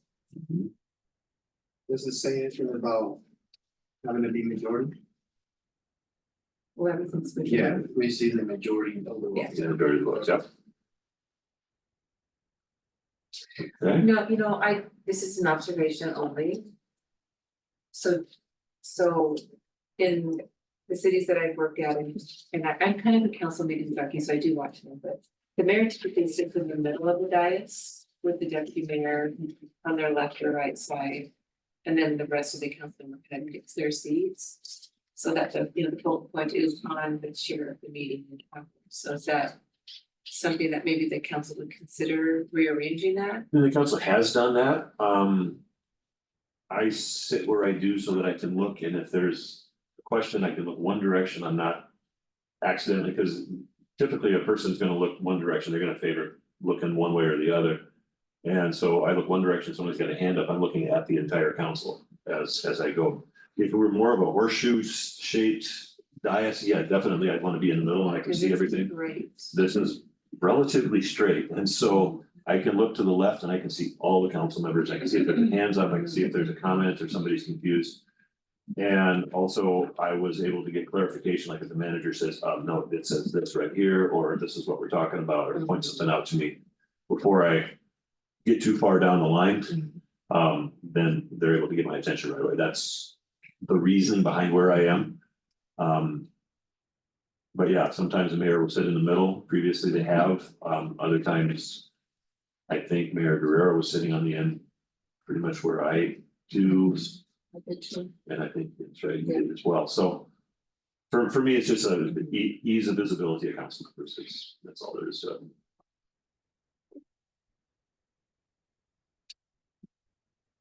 And then you get used to it, and then you sit there forever, just because that's what we used to. So the good church. Yes, exactly. My parking It's spot. my spot. Okay, so vacancy of mayor. Has happened in the past with vacancy, when the mayor has taken a job, has had to step down from council, there's a work schedule. You know, it does say in the event of the office of the mayor, it really should just be the mayor. Yeah, because there's not a actual. Right, it says the office becomes vacant, the mayor doesn't become vacant, The seat.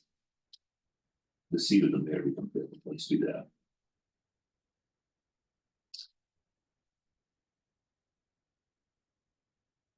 What do you think of that? Yes, I think the seat's more appropriate in that situation because it's an elected seat, it's not the actual position. And people assume I have an office as mayor, and they don't. You're living.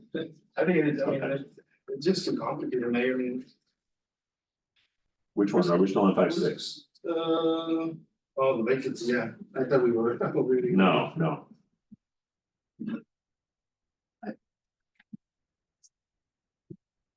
We've moved on. Okay. All right, so yeah, no, 5-7 is the one everybody's been waiting for, so. So With the new numbering. 5-8 now, yeah, but I'm still looking at the Right, paper, right. it's on the page. So this was partially done from stuff that was in previous existence, previously suggested by Rules Committee and hadn't been acted on, referring to previous, what I mentioned previously. And partly to try to clarify and maybe do, I don't know, hopefully what I would think a better job, hopefully, than the ordinance, but, so you had a chance to read it and study it. It does lay it out fairly clearly. I know, George, you've mentioned you don't like the super majority idea, simple majority. And I'll try to explain why that's in there. Again, that's for consistency. I think that, as Debbie mentioned, to suspend the rules is kind of a big deal, and so we have a super majority to agree to suspend the rules. To pass the budget, we need a simple majority. To change the budget, we need a super majority. And this is consistency to vote in a mayor or a deputy mayor. It's a simple majority. To remove a mayor, it should take more than that. There should be compelling reasons that everyone in council is going to agree on, say, yeah, this has got to happen. I mean, if we're talking about consistency, let's just remove super majority from everything then. Majority. Some of the state law. Yeah, I got some state laws, here's some RCWs, like you said, the amendment of the budget, you know, you need a super majority, which is, I'm perfectly fine with that, but with this, I mean, if we're electing a mayor by a simple majority, we should do the same if we want to remove a mayor. You know, I just think that if you're going to do that, you have to have very compelling reasons. The job itself, if you think about the job itself, what the mayor's job is, what is his duties? Where, you know, what constitutes dereliction, period? What constitutes a violation of the code of conduct? I mean, these are things, and I think, you know, it also talks about investigating the charges. And that I have liability by default, just going. I know, Ding, ding, ding. I do What is too. that? Why is there an investigation of?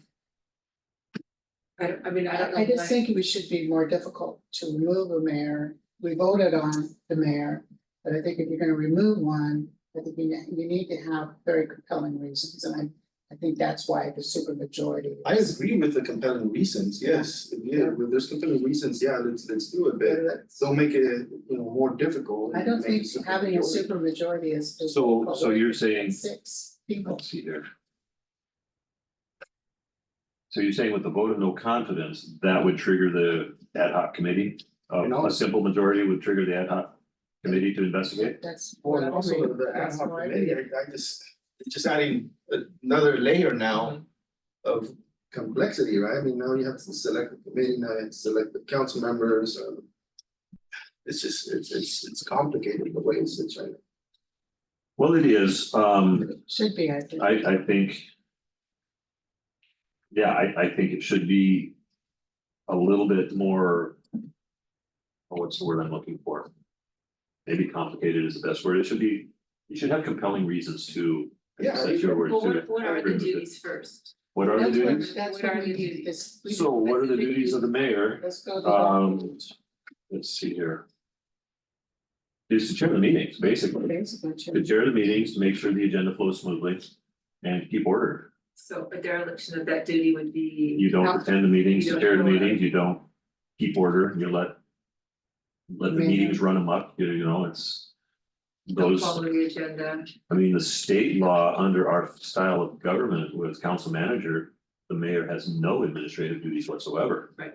So There comes the election. defining dereliction of duty becomes an interesting challenge. But that's where it's like, well, they don't show up. They're not following the agenda.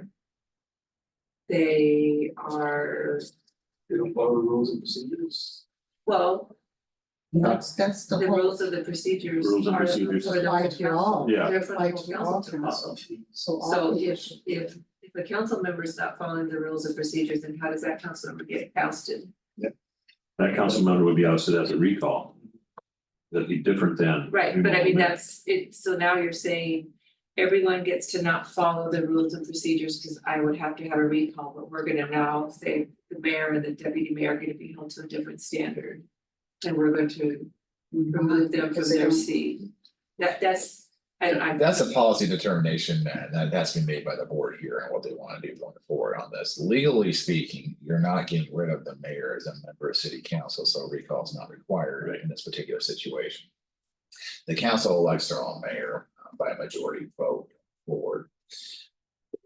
The only issue I would see with this ad hoc committee as far as findings and all this stuff too, is you open the city up for slander. And libel issues, because if you make accusations and can't substantiate them, derelictions of duty and have that as a prerequisite with the mayor. And then they say, well, we heard or something, and something comes up where they're making allegations that can't be substantiated, and it's a requirement. And then maybe do a recourse against individual city council members as well as the decision of the ad hoc committee.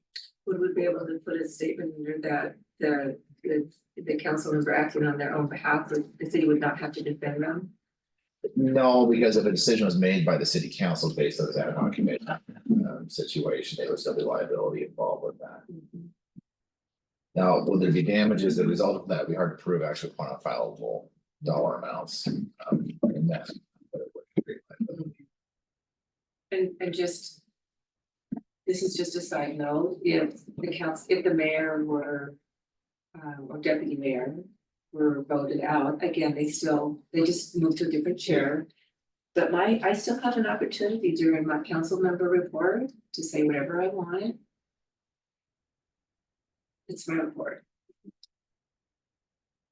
agree. So you could be opening up a whole new can of worms by creating an opportunity for someone to be disgruntled council member against the rest of their homewards. So what would you? I'm just bringing that up, that is to be considered, you have to consider the good or the bad. Yeah. Every decision has a good and a bad outcome, and that could be one of the bad outcomes, is you are gonna be creating. Not an outcome. Tension there. Sure, they could vote everything down. They could have a spite, and you're stuck with them for 3 years. So what would be the recommendation then?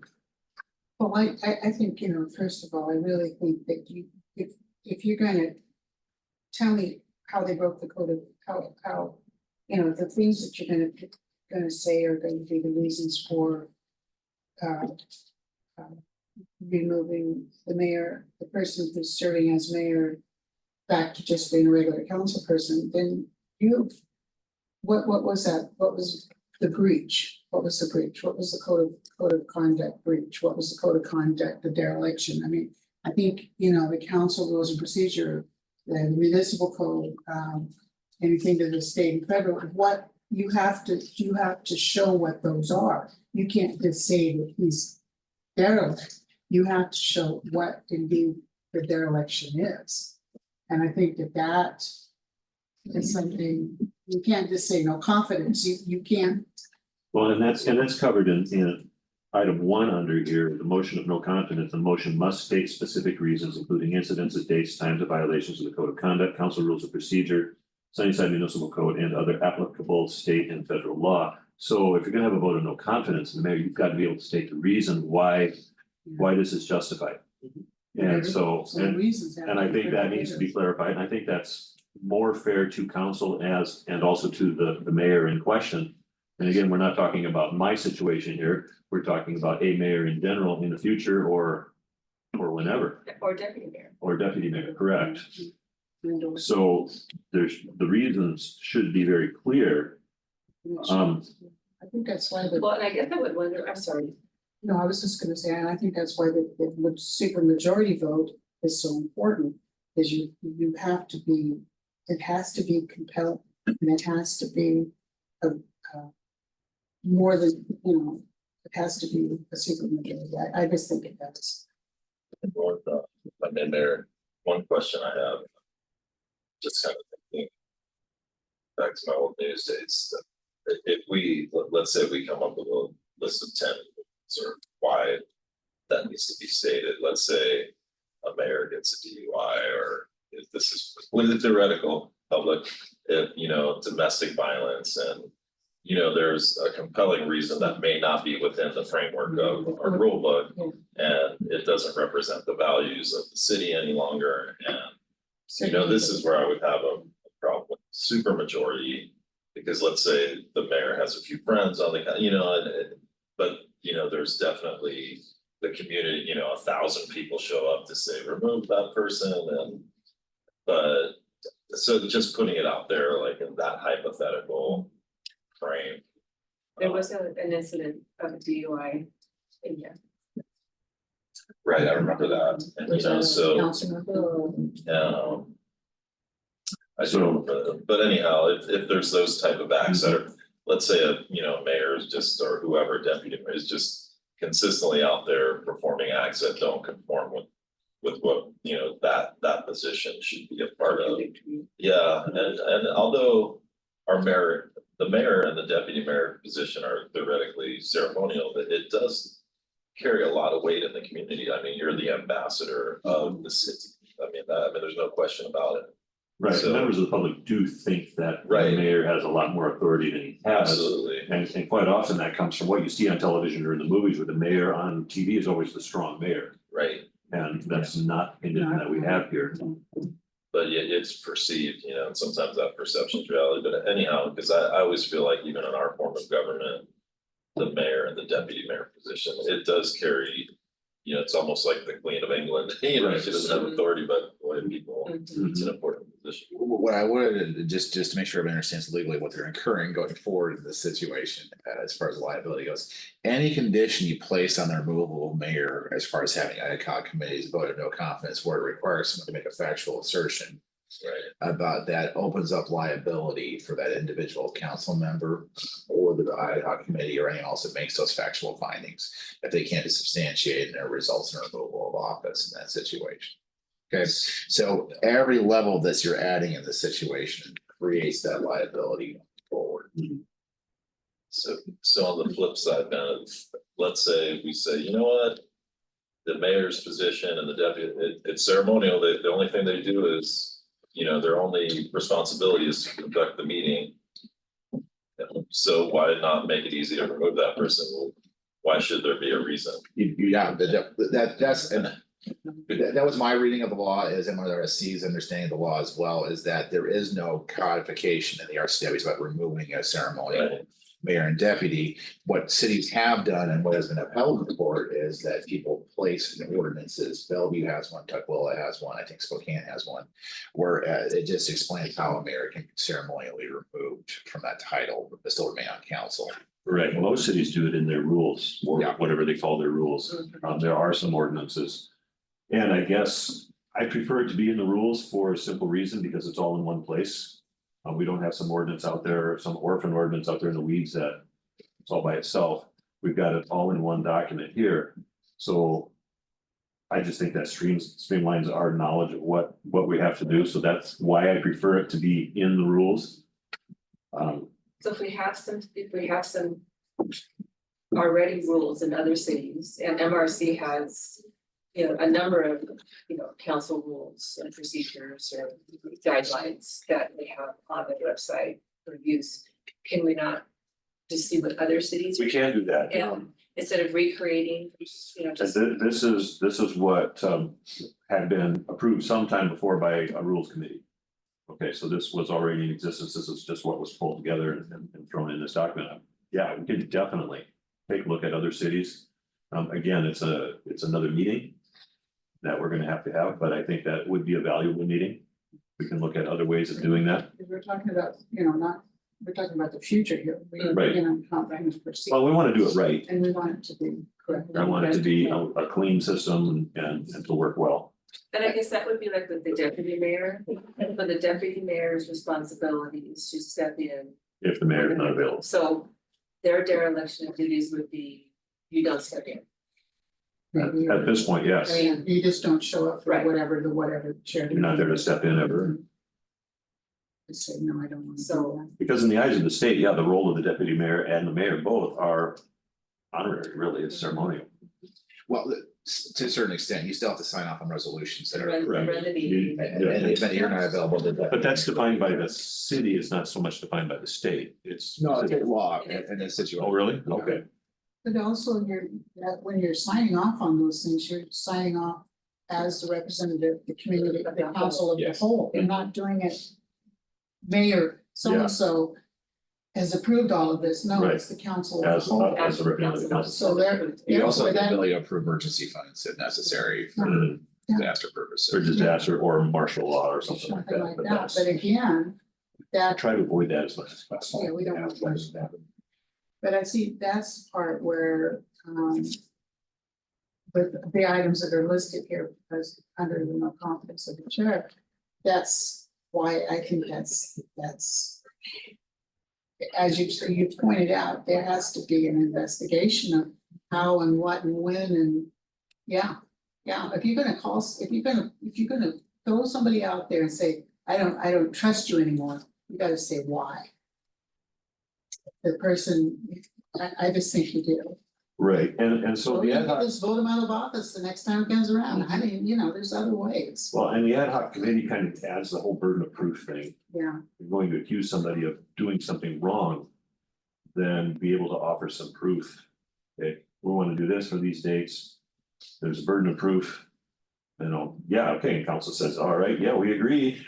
Then we have a choice, right? We can recommend, well, we're not gonna do anything for public censure or removal. So yeah, okay, then you can't be mayor anymore, but there is a burden of proof thing that is there. And because otherwise it's like, all right, we find you guilty, therefore you're out.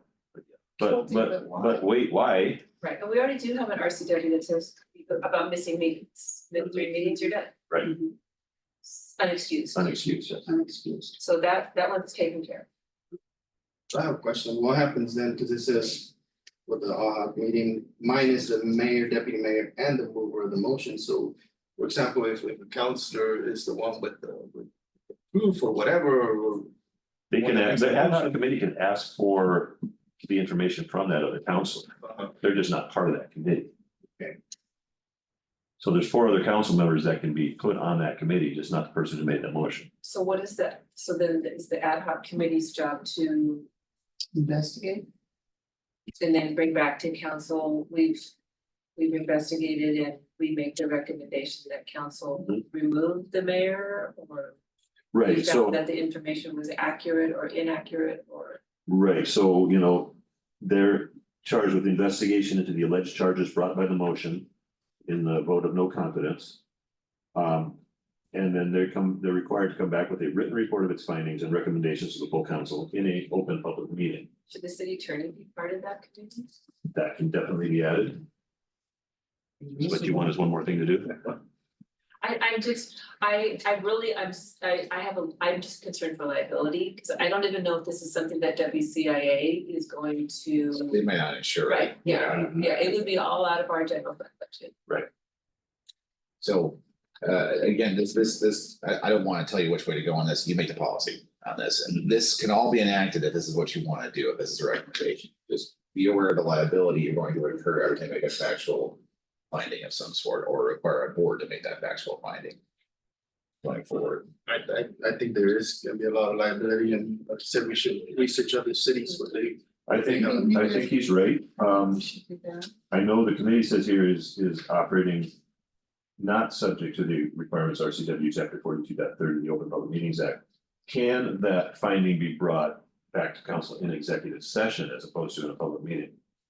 And then they can come out and find, okay, and have action after that executive session so that the charges can be made Well, at the executive session or not? Executive is for an employee, but is it also for an elected official?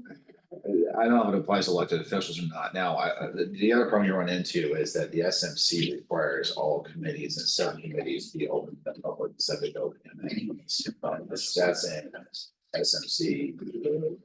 Right, and this one clarifies that, no, it's not gonna be an open meeting, so that, So the question is whether this falls under 2.50070 for the SMC or not going forward. Because the city one was more restrictive and codified this, making all city advisory committees as well as commissions open to the public. So if you create an ad hoc committee, does that make it subject to this? Right now, I would say yes, but I have to look more restrictive words, what you want to do. unless it's part of the charter of that particular ad hoc committee, Yeah, which it is here, so. We may be okay on that one. I like the idea, let's take a look at some other cities and see what they have available. And if there's something that's gonna work better, then let's do that. So if we want to, we can schedule a meeting just to talk about 5.7 or now 5.8. And then we can move on to the other items. On this one, are you okay with that? Okay, so.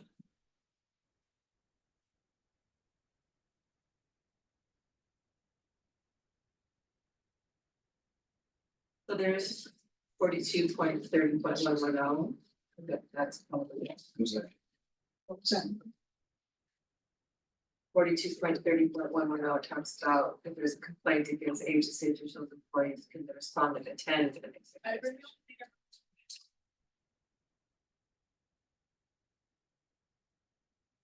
So you might want to read. question is whether that applies to city council members or not. Yeah. Technically, you're not an employee of the city, you're an elected official. Correct. Yes, agency officials, employees.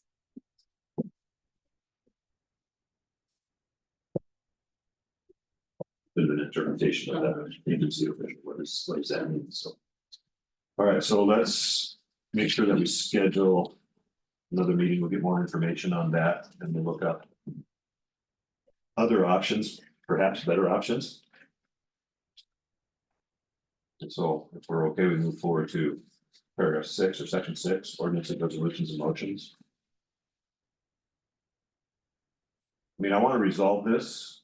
I don't want to push it on the back table. I'd like to have the meeting next week, I agree. but I want to make sure we have the best information possible. Just because I push this forward doesn't mean it's the only way. I'm not, my mental health is not riding on approval of this exactly as we wrote it, so. There are quite a number of samples that are from 2024, Okay, so they're current. so if you can So. forward that information to us. Yeah. So that means then that this, if we're gonna wait and do this investigation of these others, then this means that this one item. This was originally there, Order. point two, that we need to, hold back till we get more information. Is that not right? Where are we? On the agenda, or it was originally be Yeah, we could table it. table it? We're gonna so table it that- till, So we get more information. okay, so you want to table the whole rules at this point? No, just, Just- Oh, just, oh, it's on item 2, review, Yeah, okay, item two, yeah, 2.8.080. yeah, that's contingent, what we find in that. Correct, you're right, you're right, Contingent on. You're also tabling A. correct.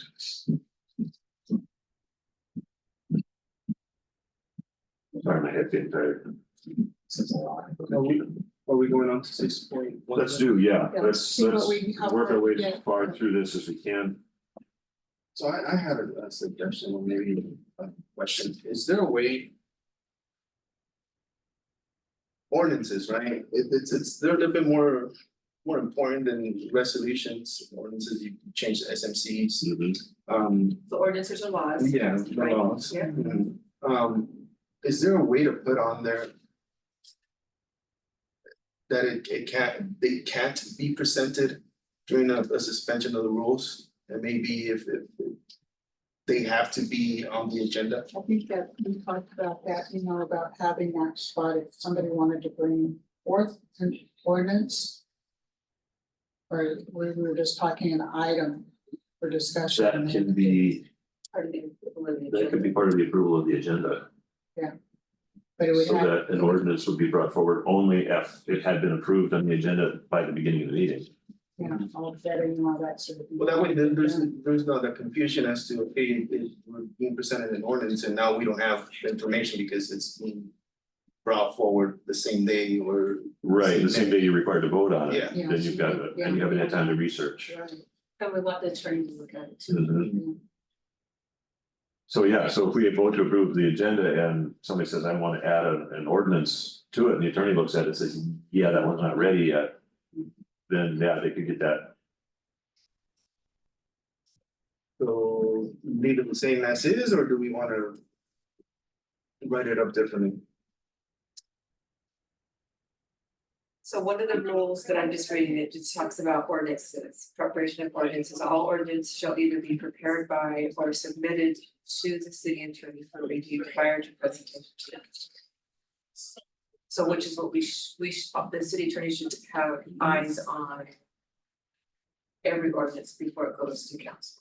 Correct, and that's what Councilor Foster did with her ordinance, that there was a disagreement to, okay, well, it's being brought forward during the suspension of the rules. Right, well, yeah, and what council members are surprised they can't, they haven't had time to reflect on it and come up with, perhaps a coherent response. They're not seeing things that concern them, or maybe they are, but they don't know how to propose changes. And this one even adds, if the second section says that it shall have been reviewed by administration by the city manager or the city manager's authorized representative.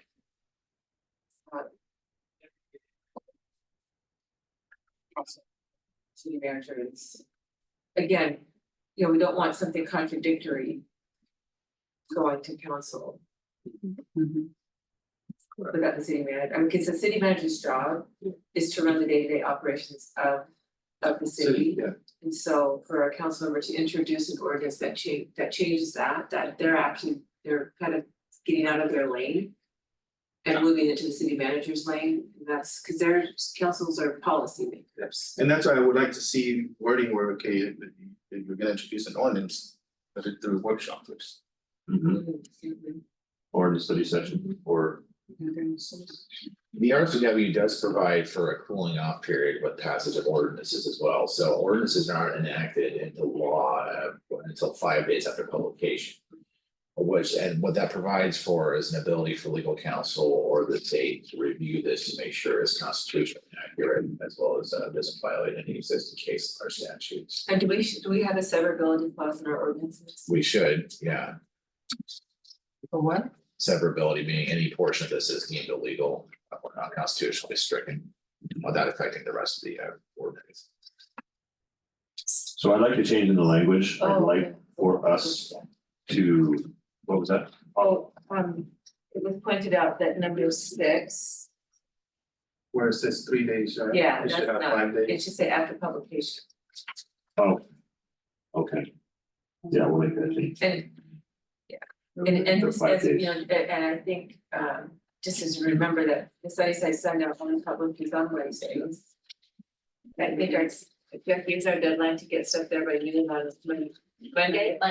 So now if the council on next Monday approves an ordinance, it's not going to go to the paper until the following Monday for publication on Wednesday, so that's 10 days after the meeting. And then it's, 5 and it's days about after 5 that. days, so it's 15 15 days. They do allow me some flexibility, so sometimes I reach out and I say, hey, does this fit in there? If I reach out first thing like Tuesday morning. So That's great. if you wanna change it to 10 days. I mean, it's just, it has to be 5 days after publication, that's state law. State law. But because of we're not changing the law, we're just changing. Right. It just is how long it takes to get to the paper. Right. Is what needs to be under consideration. So we've jumped down to 6.6 and we're talking about 6.1, so. No, it has to be the official, and that's paper. what the city adopts in official And paper. we did that in the beginning of the year, I think. So back to 6.1, do we want to add the lines that she had read?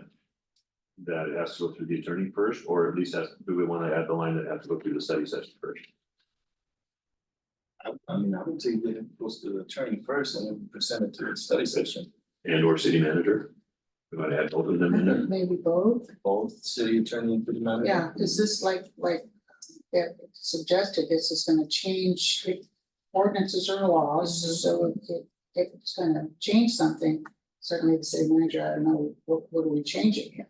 The bigger impact. Yeah, the bigger impact. Which what? What's the issue kind of What's the, the wording that you oh, it's in it's from here. our own? Yeah, it's 6.1 of this, where it says. It Where did it doesn't, say that? I don't know, I don't see where Oh, it's. we're not talking Oh, about no. 3 days, we're talking about 6.1, Oh. where it needs to pass through. Actually, it's the city of Ellensburg. Okay. But the big thing is that it's gotta go. If a council member has a suggestion for an ordinance, then it has to be. Discussed with the city manager and And then the attorney. the city attorney then creates the ordinance. It's not the council. Well, as long as the council They creates it do. and it follows the Yeah, law. I mean, if it's all, and it's in the correct form, I mean, there is a proper form It's in the to proper form, put it right? together, but But there's not, the ordinance and a resolution are two different things. We're just talking about one. we're talking about ordinances right now. Yeah, but then was, and number one here, form, it says ordinance and resolutions presented to. Correct. I mean, the city council can fire the city manager at any time. I mean, you can just put on section 6.11 and then separate the two. Let's, just for brevity's sake, let's keep it in. Both of them. one, yeah. So, we have a study session before every council meeting. Right. So ordinances would go to the study session to be discussed, Mhm. and then the recommendation would be to have direct staff to bring it to the council, next council. So It could be, yeah. I guess we would, we would have the ordinance on the agenda, proposed ordinance on the actual agenda. We're- And then when we finish the study session, if council said, no, we need more time. when we go to approve the council agenda, we would pull that item Right. off. And move it to future council. That seems like. Yeah, we pull that and during that. Yeah, I think you wanna leave both of them in the same sentence or in the same wording, the resolutions, I don't think you should go through Oh, that same process. well, I'm not sure, because I know they're two different things. There's two different things, man. And how, But at the same time, the resolution coming before council in the study session is not a bad idea either. Right. And the manager should know that that's coming as well. Yeah. So, I mean, if we look at the resolution, we can say, yeah, let's move that forward. So when we approve the agenda at the beginning of the regular business meeting, that can be in there, or we can say, yeah, we need to do more work on the resolution as well. So let's pull either it. or, yeah, okay. Cause those are gonna be the administrative functions, Mhm. fee schedules, And whatnot, yeah. yeah, just. Things that aren't codified. And the study session gives us time to ask questions if we do, Mhm. we do have to clarify things. That really, So. I think that makes.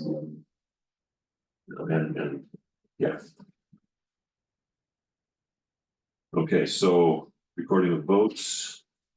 There's never been any questions about votes. We call for a roll call vote when it's necessary, but.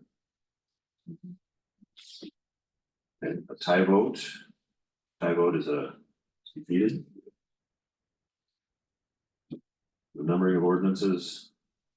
I think that's all fairly clear. We have So that- some problems there.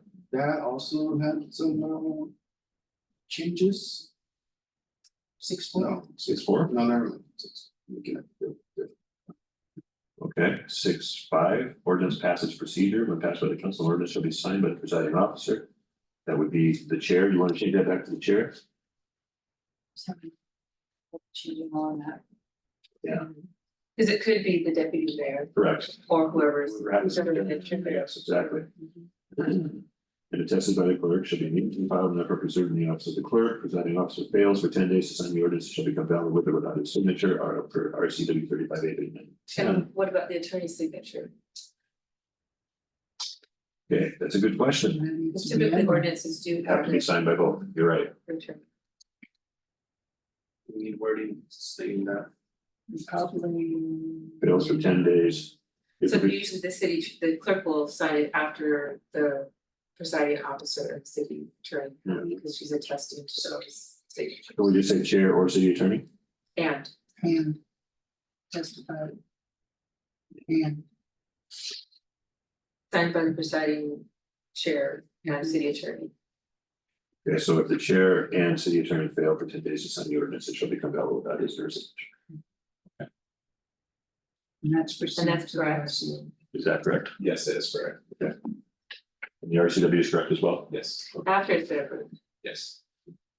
Yeah. If it hasn't been approved, it just goes into. Yeah. All right, 6-7, request for ordinances or legal opinions. So 6 needs to be changed, the Yeah, number okay. 3 needs to be Sorry, oh, I'm changed to sorry, I 5. read over that. Yes. Did you change? Probably should add the RCW in there, because then the RCW also cites when it's for emergency purposes. So that does give the council the only way to do an enacted emergency ordinance that's effective immediately. It's effective immediately if it's an emergency purpose. Yes. Okay, so the old one didn't have the RCW in there either, did it? Bad. 6-6, unaffected.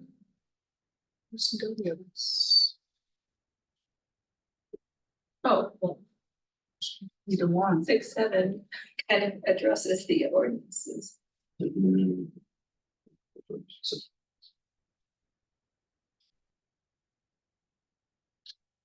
Okay.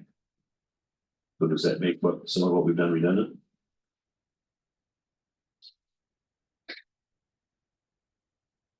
Redundancy is fine, conflicting is a problem, Okay, and so are we conflicting there? it doesn't appear to be. Other than having, the other section is gonna the difference between that other section is it's gonna say that it has to go to a study session first. So there's a change from the old one. The new one says the city council may during a meeting open to the public request the city manager to have prepared the post. And on the old one, it doesn't say anything about doing that during open meeting. I probably should say to prepare. instead of to have prepared. Yeah, But do we need to do it during an open meeting? Is it? I Well, mean, yeah, it's because that's an something- action of the council. any action of the council, they take action has to be done. I understand this as like if, I guess a council wants to request a change to an ordinance. Not necessarily changing it, right? I mean, if they. Like a license change or something like Yeah. that. That proposal still needs to Because- be made open meeting. Okay. Forward on that, whether or not. Yeah, of course, Yeah. but we're not gonna. Okay, so. We need to prepare for it, right, beforehand. And then we bring it before council. Did you bring So it we up need in the to, work- we need to bring it up during public meeting that we're gonna prepare for it, or You during would work bring it up in the work session, study session, even work that we're gonna prepare for it. yes. Because council members typically don't prepare ordinances, that's the city Yeah, manager's job. So if, I guess if you are not able to be successful in getting the city manager to get the ordinance that you want, I mean, is that when you would, that would be probably the occasion that you would do it in open meeting like that? Correct.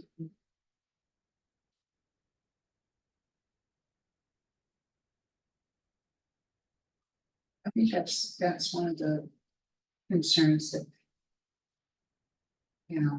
There has been too, that, who's in charge of preparing the ordinances, and that's the city manager's job.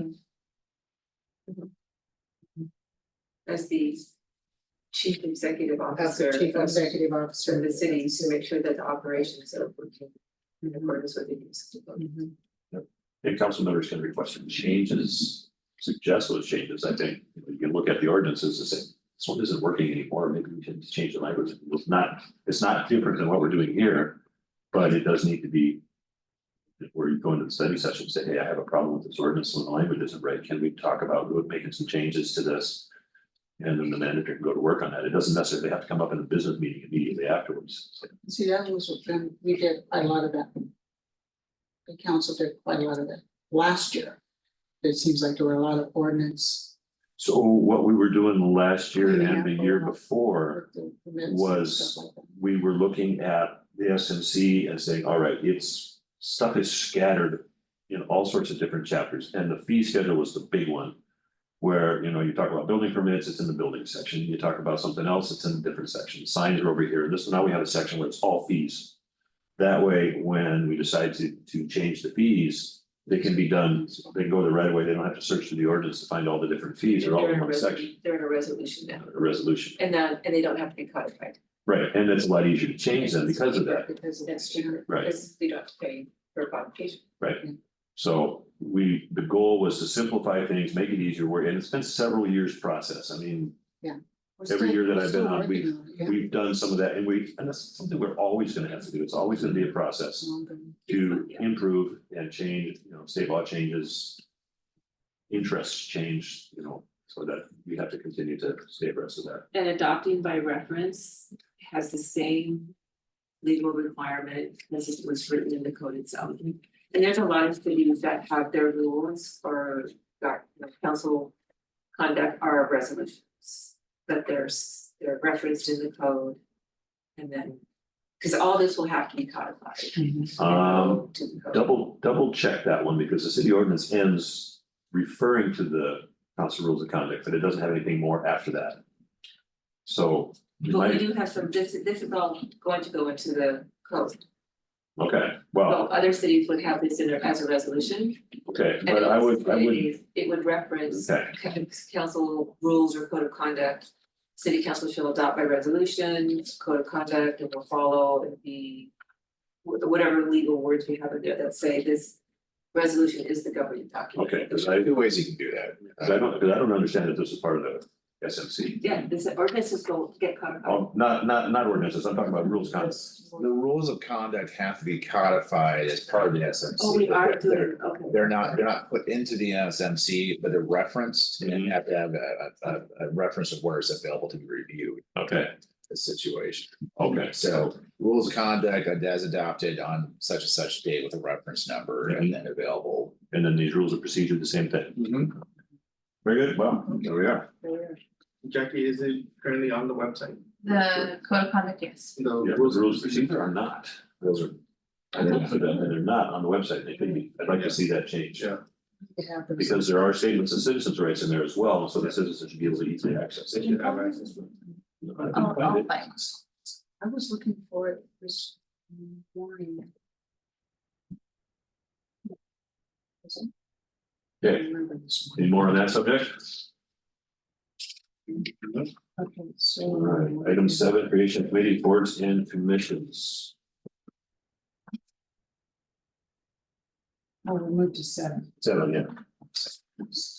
Need create Go on to committees, boards, 7. commissions, yes, Mhm. so 7.1, any comment on that?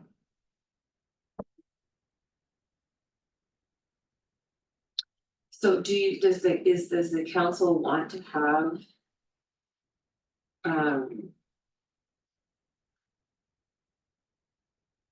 All their committee meetings be open to the public? So that has been the subject of debate over the last week, among different people. Ben believes that they all, I mean, in our city code currently says that they must all be noticed and open to the public. That was in response to some movement by the state attorney general. Mhm. At one time in 2015, the state Supreme Court had a different ruling, and I think we haven't quite figured out how that impacts us. But I did just review MRC last night, and for committees where there's no action. There's no public notice, there's no. See, that was the way I was reading it, to say that unless you were going to hold a public hearing. Or if you were going to take testimony at a subcommittee, then it would be subject to the open meeting. But to just have a subcommittee meeting, like Public works. Public Yeah. Works, for example, does that really fall under Open Meeting Act? They're not taking any action. If they were taking any action, it would be a report back to city council what Public Works is doing. The same with the committee on rules. We're not taking any action, we are making recommendations, which then go back to the council to make the decision. So it's not necessary to be, according to what I read, and I think you must, I talked to a gal, Sarah Roar or something, Dora. And those were the only things, if you're making a decision, if you're conducting hearings, or you're taking testimony of a public comment, would be the only reasons that subcommittees would need to be applied, right? And that's what we don't have in our procedures. Right, and I think that's a discussion item for a different meeting. Yeah. Right now, we're going through item 7. I kind of want to stay on focus here because I gotta leave within 30 minutes. I was gonna say, I actually have to step out, so I apologize, I have a hearing at 11 and Yakima got me too, but. If there's any questions or additional. Maybe we clarifications, should stop. Maybe we should just stop and adjourn, Yeah. and continue it on to next week. So we stop off in number 7. That was not that item 7. And we'll look forward to getting some information on what other cities are doing as far as removing the mayor so that we can have better information of what's there. I can try to get examples for you. That would be wonderful, That would be whatever, great. if I get it from both of you, either of you, or whatever the case. I make think sure I you know all that get that. Spokane and Tacoma are the first class cities, They are. but so- we're not. So we just stick with code city. Yeah, so we have to make Send sure it that's to applicable to all us. 3 of us. Yeah, make sure we all get it, and we'll have a chance to do that. And do you guys mind, my calendar is not in here, so I don't know what my schedule is for next week. I know I have some free time, but not a ton. So, And we meet Want at 8 o'clock. Texas like before? yeah, so we can do that, and then we'll, until we decide otherwise, as a council, we'll notice the meeting and make that open and Okay, have it on Zoom as well. can I have another suggestion, May. that if we're going to have the public, we not hold it here? Because we've now entered into the operations of the city where we have highly confidential information, we have money, we have lots of items that are not subject to public records requested, and so, So and that's a we're good gonna be point. disruptive to the workforce. That's a good point. What would Court be- is in session today, right? Yes, Tuesdays, Thursdays, Yeah. and sometimes Mondays, quarters. So we'd have to find a place where court, Right. Could we, do they?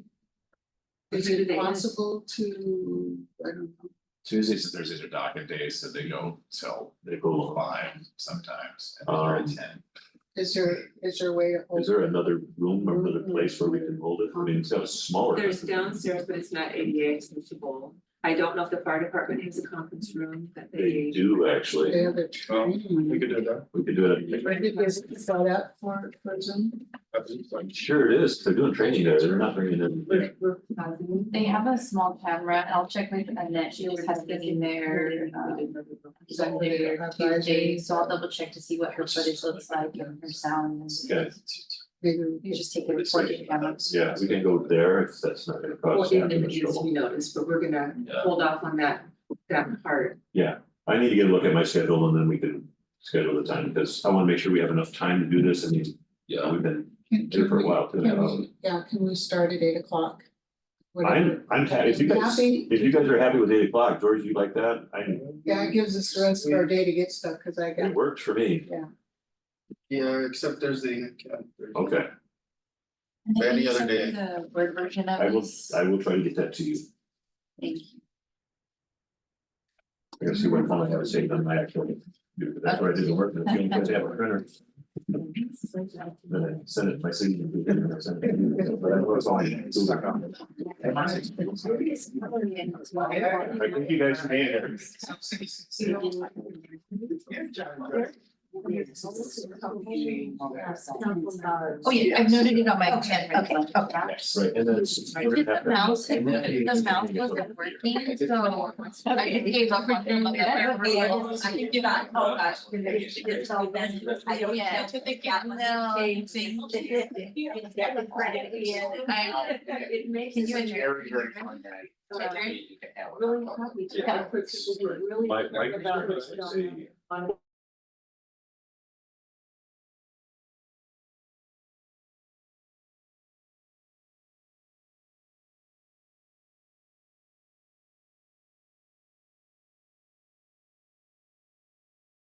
Small.